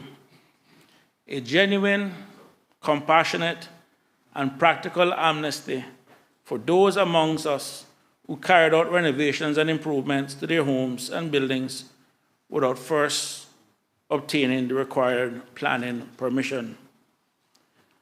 Let me be clear from the outset, Mr. Speaker. This motion is not about rewarding lawbreaking. This is a motion about common sense, fairness, and the reality of life in these Cayman Islands. Mr. Speaker, if we are honest with ourselves, we know that unpermitted construction and renovation is not a small issue in Cayman. It's actually widespread. It touches families in every district, from East End to West Bay, from Bordentown to North Side, and of course, the sister islands. It affects the elderly woman who added a room to house her grandchildren. It affects the small business owner who extended his shop to keep his doors open. It affects the young family that built a modest porch to give their children somewhere safe to play. These are not criminals, Mr. Speaker.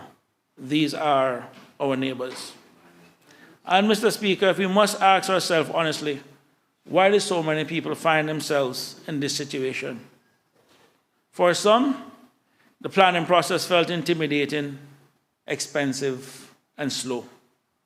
For others, particularly older Caymanians and those with limited means, navigating the bureaucratic requirements of the development and planning law was simply beyond their reach.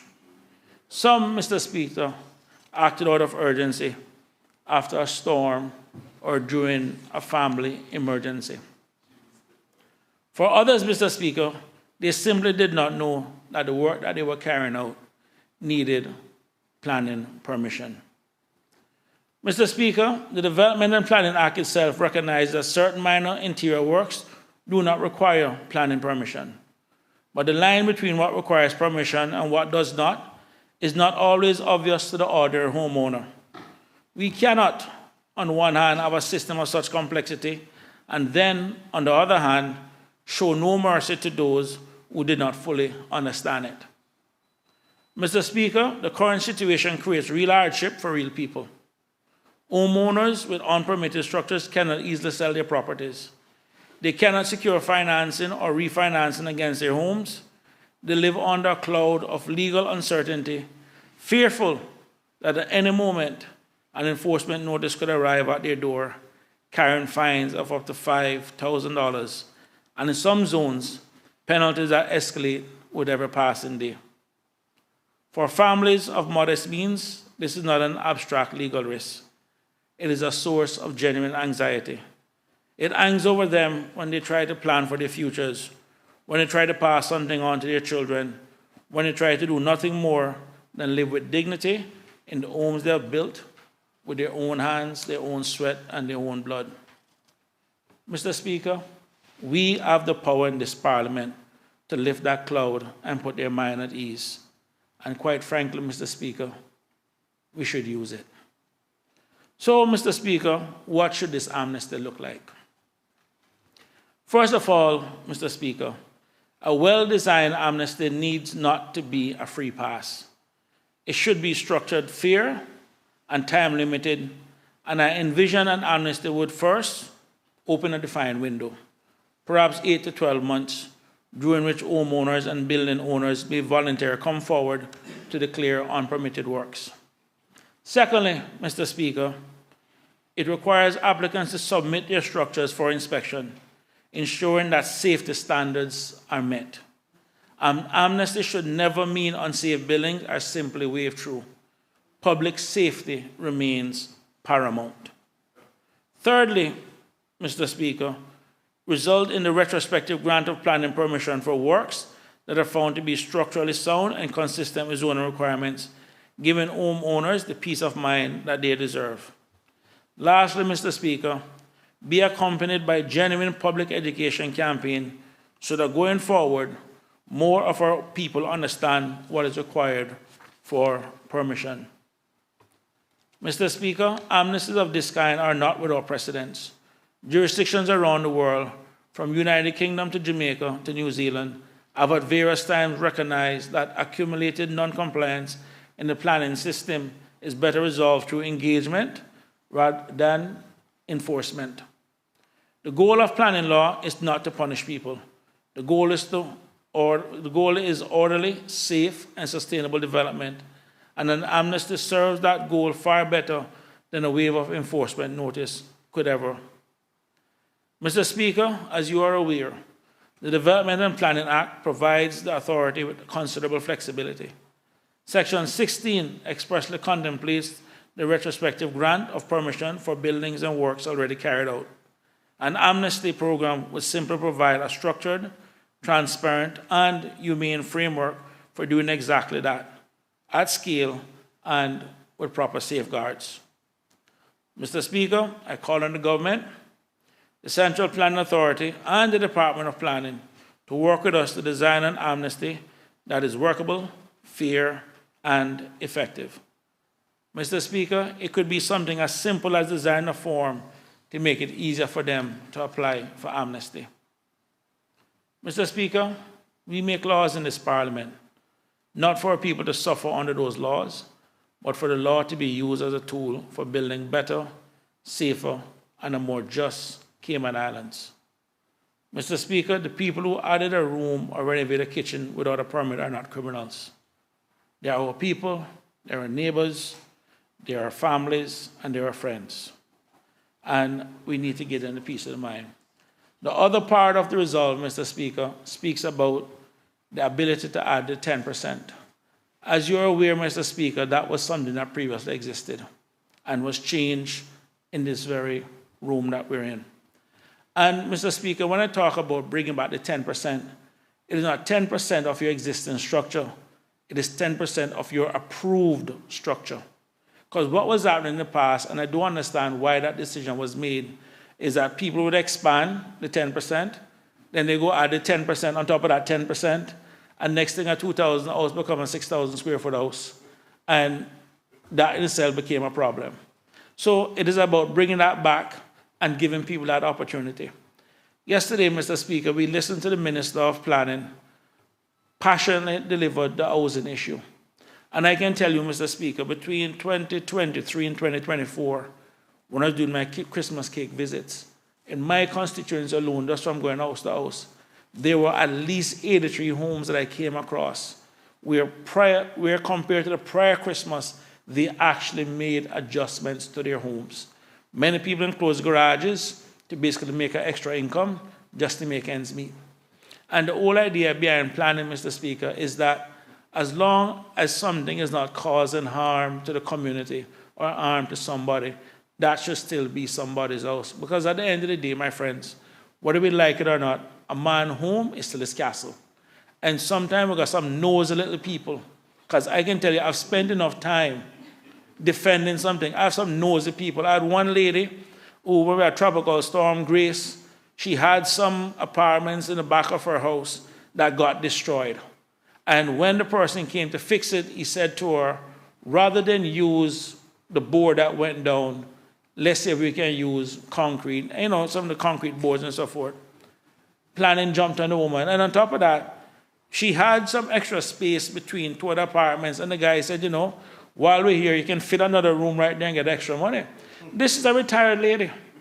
She doesn't want to go to NAU. And what she had to go through, we had to go back and find that she had this existing structure before. It was there for more than 5 years. And I gotta give credit where credit is due. The planning department, and in particular the director of planning, has really been very professional, understanding, and accommodating. And Mr. Minister, I want to give credit to Mr. Arun Pandui from your planning team, because he has always been very professional in these situations. So I really want to recognize him from that standpoint. But, Mr. Speaker, that was the woman's only source of income. And for the months that it was down, she struggled to make ends meet.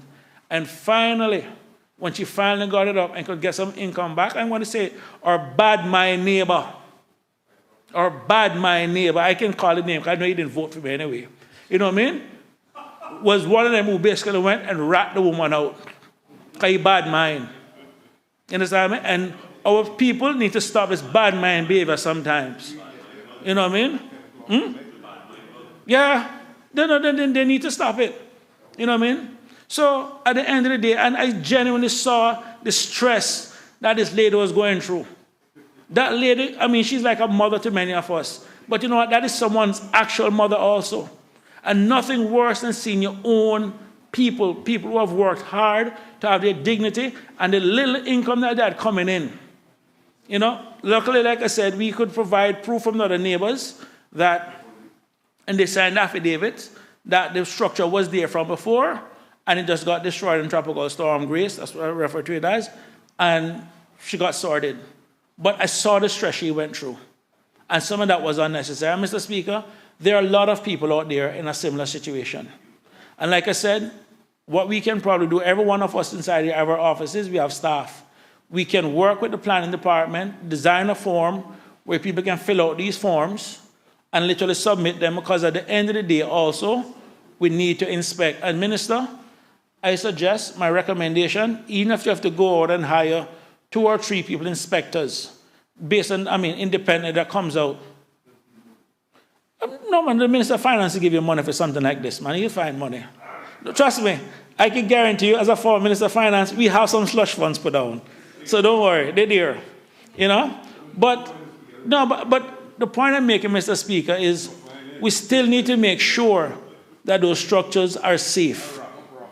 You know what I mean? So we just don't want to just rubber stamp something through. We still want to go through it to make sure people are safe. Because in some cases, some of these workers did some real bad jobs in some people's homes too. Because I've seen it. You know, so the objective here is to recognize that this has happened. Now, I know the minister is passionate about it, and he himself has recognized that there needs to be some changes to the planning law, and I know he's working on those changes. Thus the reason why I was able to pull back one of my other bills, which I'll discuss later. But for this, Mr. Speaker, this is something that's keeping a lot of people at night, and I know that every single person inside here that has been elected at some point has had to have dealt with this issue inside their constituency, because I know it's just not Borden Town West alone that this is happening. Every single one of us had to deal with this at some point or the other. So with that, Mr. Speaker, I will close, and I will thank the government in advance for accepting this motion, because if not, there's another 19-page speeches behind this one in the event. Thank you, Mr. Speaker. Does any other member wish to speak? Minister of Planning, Agriculture, Infrastructure.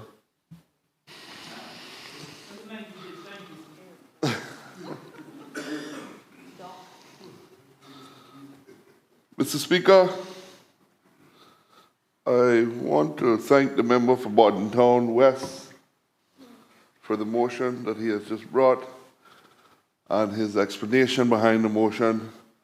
Mr. Speaker, I know when the member first contacted me and we spoke about the motion, it might have been on a Saturday or a Sunday, I think it was a Saturday. And he told me that he was filing this motion. And he was finding where a lot of individuals were in his area, in his constituency, was being affected by the smallest of the smallest little things when it comes to adding on to their home. Mr. Speaker, this is something, I don't know who the Cecil was and the Marva was, but anyhow, seemed like they got their part sorted out. It reminded me of one person in Northside, and when I called the name, the speaker laughed, so I know me and him were on the same page with it. It's how you explained it. But, so Speaker, it is something that we've already started to talk about and looking after, about how we can look at doing an amnesty for after the facts. How do we protect the Caymanians? Because, Mr. Speaker, it is the vulnerable Caymanians, it is those that are trying to make an extra dollar for themselves, for their retirement, that are finding themselves in this crack. It's not the developers, it's not the rich and elite people.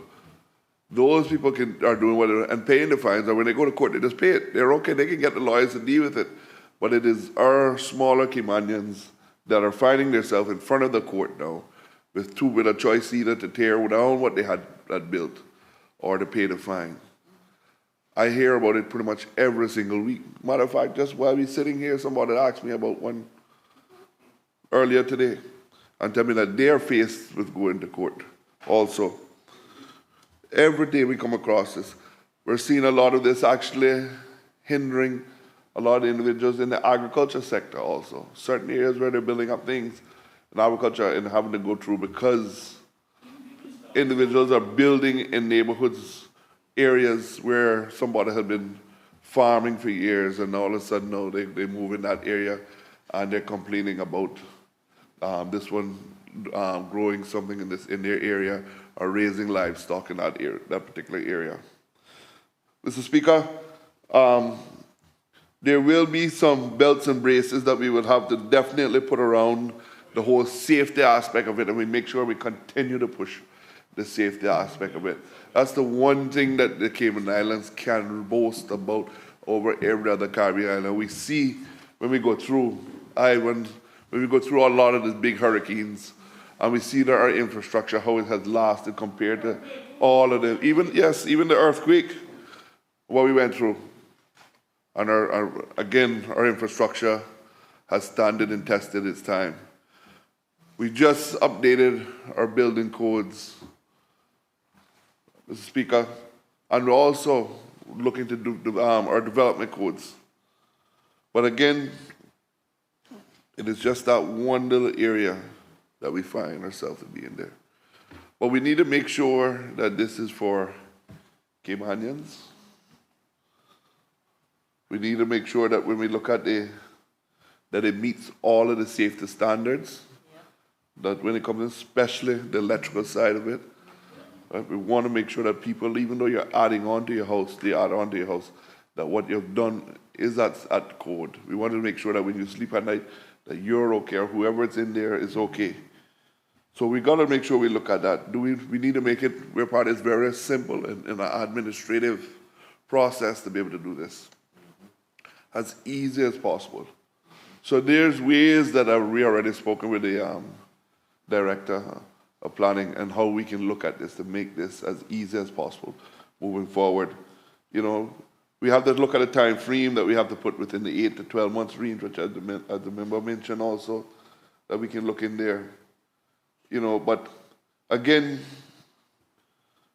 when we look at this, do we want to see whether we want people to have to provide in the drawings, or do we just want you to fill out a form to make sure that when you come fill out the form, we have an inspector come there just to look at your house and make sure that whoever the contractor was that did the work for you did it was done properly.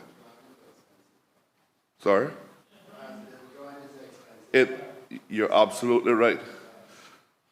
So that is something. And then the next thing that we need to make sure that we look at is we protect the individual's rights for this. Because we don't want somebody to go out and drag their names out and say, oh, this person, he added on, and see, he was the one that applied for this and stuff like that. So we protect all of their rights in there so that not everybody can go out and just say that, yeah, this one from Bodentown got this one from that one, they got that. We want to make sure that, you know, people do it and they're knowing that whatever they done, and without casting as much light as possible onto them. Just keep it the air. The member did mention of hiring of staff.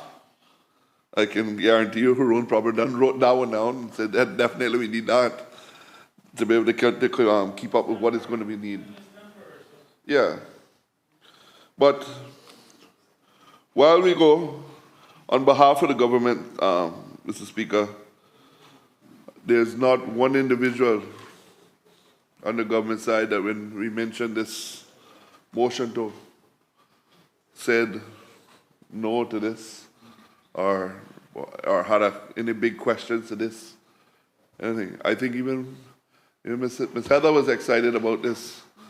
Right? And I had conversations with her alone on how we could actually enhance and put this together. Right? So on behalf of the government, not to try to stretch this to 10 o'clock or anything tonight, we support the motion. We look forward to putting it together. We look forward to putting everything together and updating maybe the next sitting of Parliament, how far we're at with this.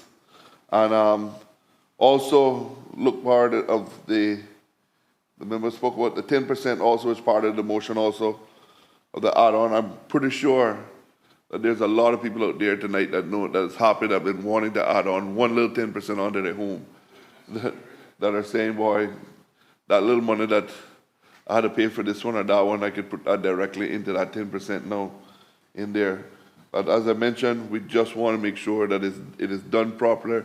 The setbacks are something that we want to make sure that people remember their setbacks when they're not building on something and it's right up against the next door neighbor's wall, that you're within the setbacks that you do. So there will be a criteria of how you actually look of adding on the 10% and how we move forward, sir. So, on behalf of the government, we support the motion. We look forward to updating the House on this as we move along. And I must say, if I may tonight, sir, I would say there's been several good motions here tonight. And I just want to thank everybody that added to pretty much every one of these motions that was here. I think this has been a really good, successful parliament from what I've seen so far. So, probably one of the best ones I've seen that we've been together. So, with somebody coming out with motions. And yes, John, you did beat me to the draw on that one, but I'm excited to know that we're getting it going. So thank you so much.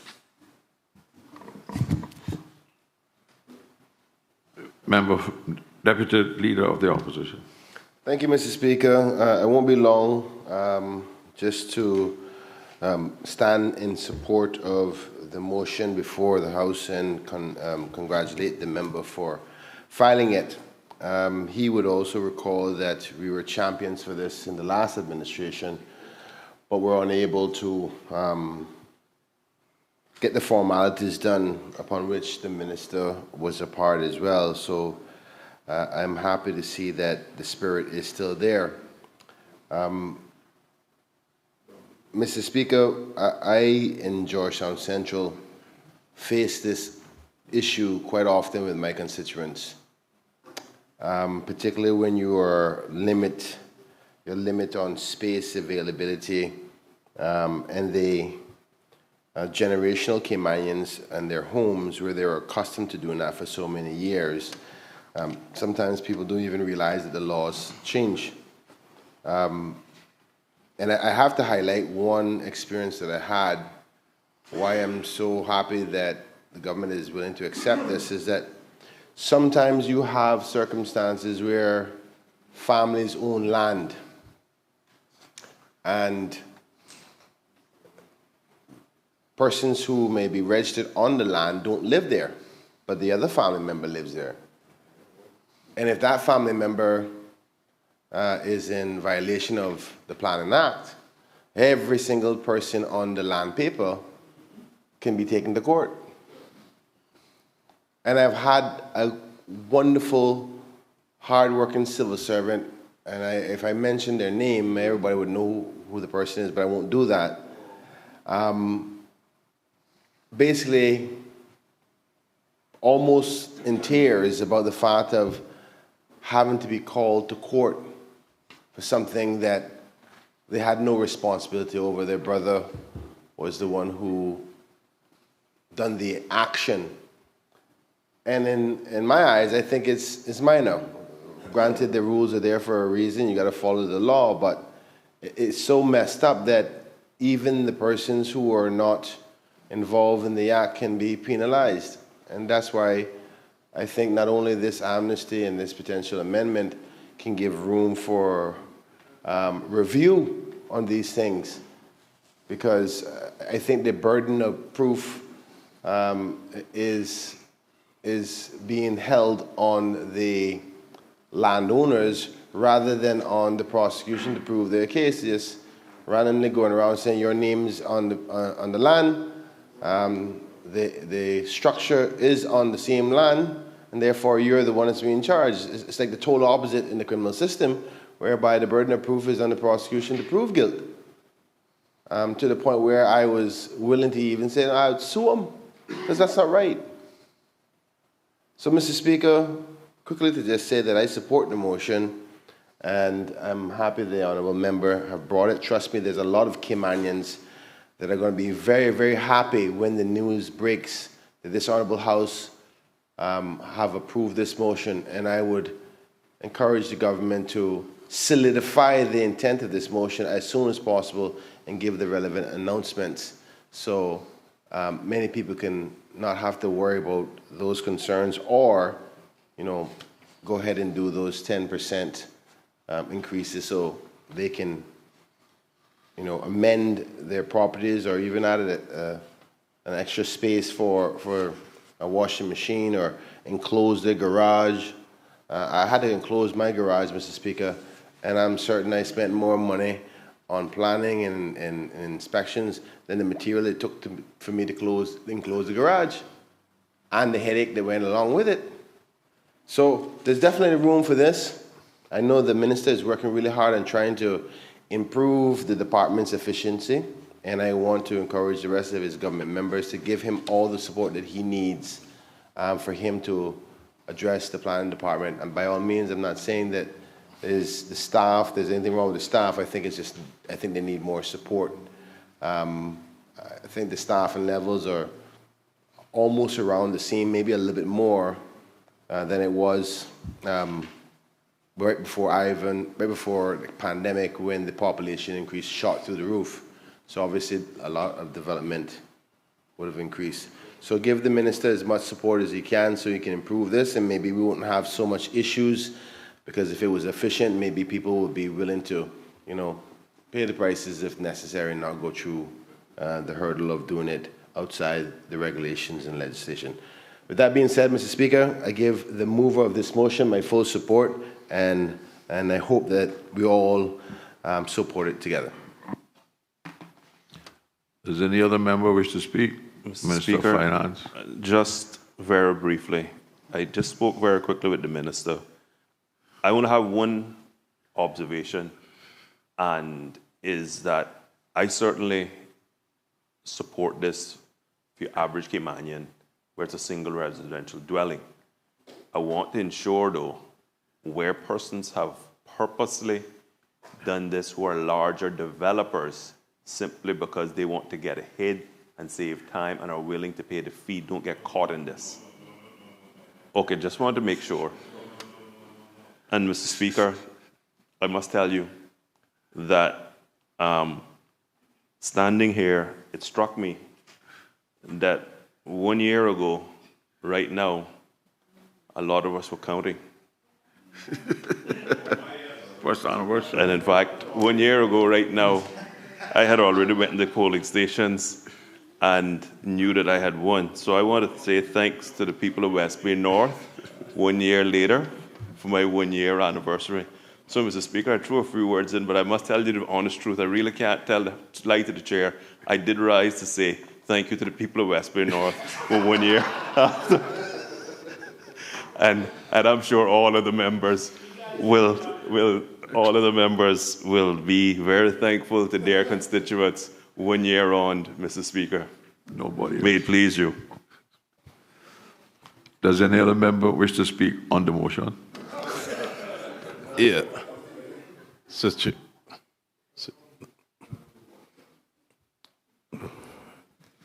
Thank you, Mr. Chair, on the motion.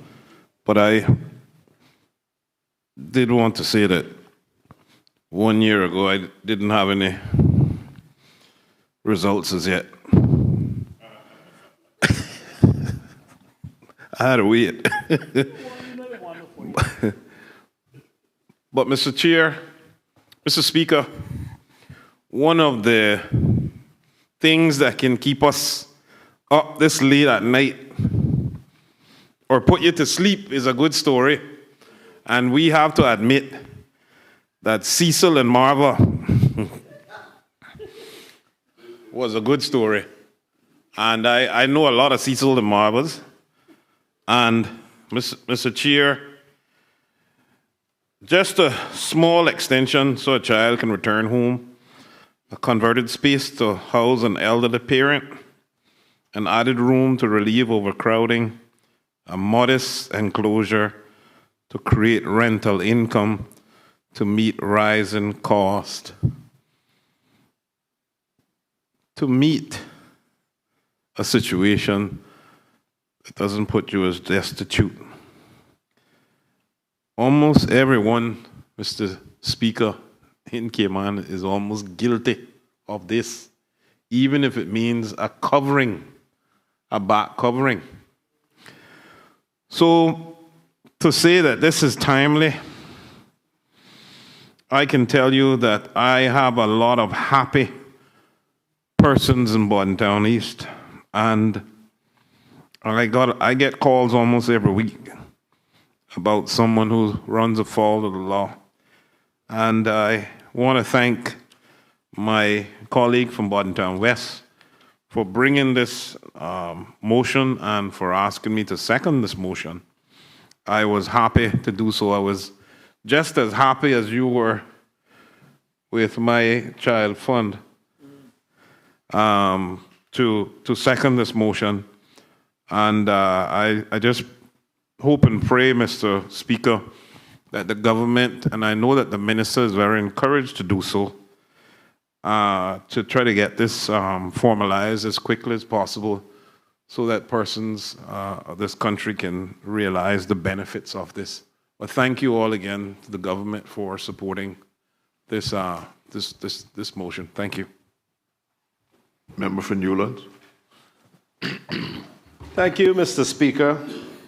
I, too, wanted to rise and add my support to this motion because I think it is very timely and it is one which will be well received.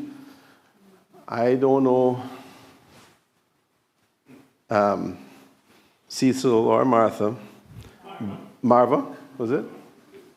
But I know plenty of people in my constituency, and I know plenty of people in many other constituencies in this country that are in similar positions.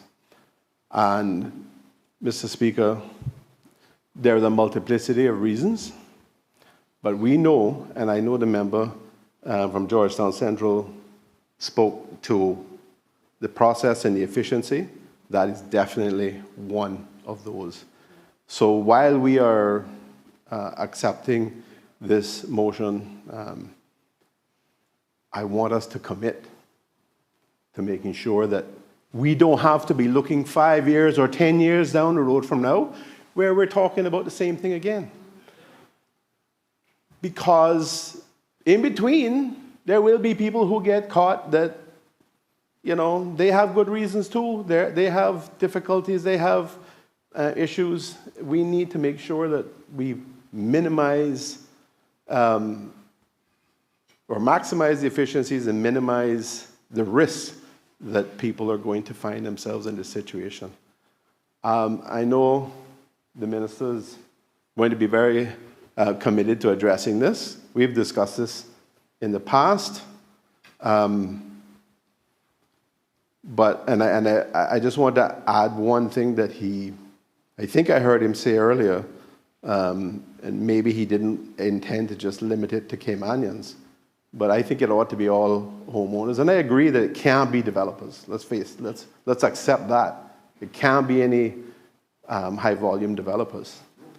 But we have other people who are not Caymanians who are building these structures and then turning around and renting to our Caymanians. So we can't just say it can't be anybody else but Caymanians, because we recognize that there are structural and fire and other health and safety risks that come with some of this work that has been done unplanned and unpermitted. The mover of the motion said very clearly, you know, there's some real bandulu work that has been done. And we have to make sure, see, I can use the words too. One of my favorite words. But we have to make sure that we address those aspects. And maybe the fees don't get waived for that. Maybe those have to be paid, right? But certainly we have seniors that are being chased and threatened with mega penalties. And, you know, there are people who are saying they feel like they're going to collapse because they're so afraid of the process. Now, when they were doing it, yeah, you know, they're like, yeah, you know, I can do this, and, you know, and let me say something else. I just had an incident today. Somebody showed me a picture of something that had been built in their backyard. And I said, hold on, that's temporary or permanent? What made from? concrete. I see you got planning approval for that? No, my contractor said I didn't need to get planning approval. So that's another thing. We got bad advice being given to people, right? And they're going ahead and building things. So this, I go back to what I said at the start. I was saying there's a multiplicity, there's a multifaceted problem here. And we have got to make sure that while we urgently put in place a temporary solution, we urgently put this in place, and the moratorium as described in the motion. We also have to make sure that we make changes and improve the process, and find ways to minimize these risks that people will end up in situations like this. Not just because they might get caught down the road, but also because it has real consequences for bad work that's done, and people may suffer injuries or, in the worst case scenario, lose lives. Critical stuff for us. So, Mr. Speaker, with that, I want to say I wholeheartedly support the motion and thank the movers for bringing it. Does any other member wish to speak? Does any other member wish to speak? If not, I'll call on the mover to exercise his right of reply. Thank you, Mr. Speaker. Mr. Speaker, first I want to thank my colleague from Boddington East for supporting this motion, and also the Honourable Minister for Planning for accepting this motion on behalf of the government. I also want to thank my good friend from Georgetown Central, and also my colleague from the District of Newlands for their contribution in this debate. Mr. Speaker, the member for Newlands did raise a valid point, and that's one of the reasons why the second resolve for the 10% was there, in the sense of looking back to ask people, allow people to add on the 10% for their approved plan. And one of the things, as I said in my debate, Mr. Speaker, is that I'm hoping that as we move forward with it, we actually have a forum, because what we don't want is people just willy-nilly jumping up and just putting on the 10%. At a minimum, the planning department can create a form that you basically have to fill out and tell them exactly what it is that you're going to do. And at least somebody will have an idea of what it is that you're doing and said, you know, what impact this may have. You know, equally, Mr. Speaker, and I want to make it absolutely clear, and the Minister of Finance, I think, touched on it, is to make sure that this is strictly for homeowners. This is not for developers. This is not for anybody building. And ultimately, even though the motion is there asking the government to consider, as the government considers the motion, the government can then take the necessary steps to make the necessary adjustments that they think would best implement the motion. So I think the spirit is actually clear in terms of what the parliamentary intent is, and it's just a matter of the government to carry it out. And the only thing I'd ask, Mr. Speaker, at this time, is that there are some people on their way to court by the planning department. And I would ask the good minister to advise the people in the Department of Planning, saying, listen, now that the government and the parliament has made clear that there's an intention to offer some level of amnesty for some of these works, I don't think we need to stress some of these people out with it anymore. So if we can just put a pause on those residential ones that are there and just give, so people can at least sleep better tonight, I think that is something that would be acceptable. So with that said, Mr. Speaker, I just want to thank the Honourable Minister of Planning again, the Premier and his team for accepting it. My good friend Boddington East and the members from the official of opposition for also supporting this motion. Thank you, Mr. Speaker.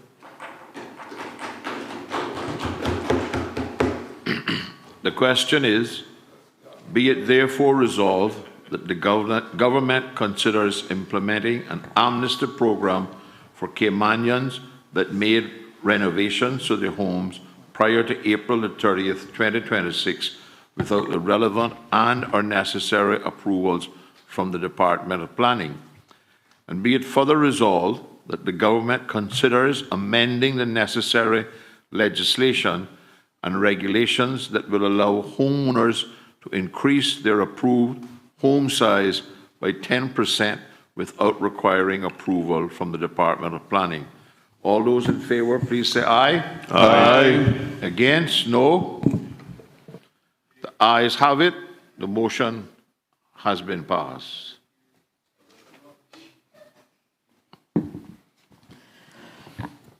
Bills. First reading. Development and Planning Amendment Bill 2026. Mr. Speaker, as the email per the Premier and myself last night to you, and based on the discussion at the Premier last Friday and also the Minister of Planning, with some concerns that the government had and the spirit of what the bill wanted to achieve, at this time I'm asking Leave It House to move a motion to withdraw the bill at this time, to extend the consultation period so we can work on some things. Thank you, Mr. Speaker. Is there a second, though? Thank you, Mr. Speaker. I would like to second this motion. The question is that the Development and Planning Amendment Bill 2026 be withdrawn. All those in favor say aye. Aye. Against Aye. no. Against no. The ayes have it. The Development and Planning Amendment Bill 2026 has been withdrawn.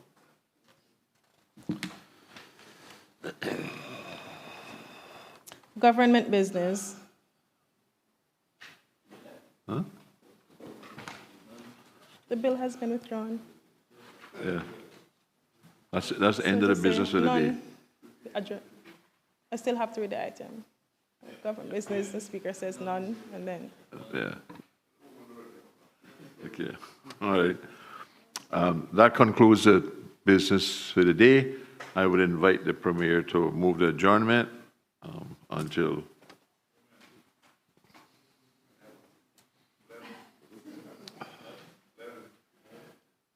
We got full. That's a big order of paper for tomorrow. So if you don't want to spend your Friday night here, I suggest we start at 10 or 9. Okay.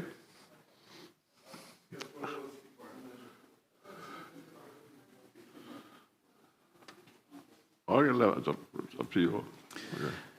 King Solomon, 10:30. All right. You gotta amend. I'm coming to it. I'm coming to it. Okay. Thank you, Mr. Speaker. Another productive sitting. In the middle, there were some mild fireworks, but I think we got past that, and it ended on a positive and collaborative note. Yep. So I'd like to thank all members for all of their good work, and move the suspension of Standing Order 14-1 so that the business of the House can continue tomorrow at 10:30 a.m. rather than 2 p.m. The question is that Standing Order 14-1 be suspended to allow the House to continue its work at 10:30 tomorrow morning. All those in favor, please say aye. Aye. Against, no. The ayes have it. Standing Order 14-1 has been suspended, and the House can start at 10:30 a.m. tomorrow morning. Now you move the adjournment. I think that's it.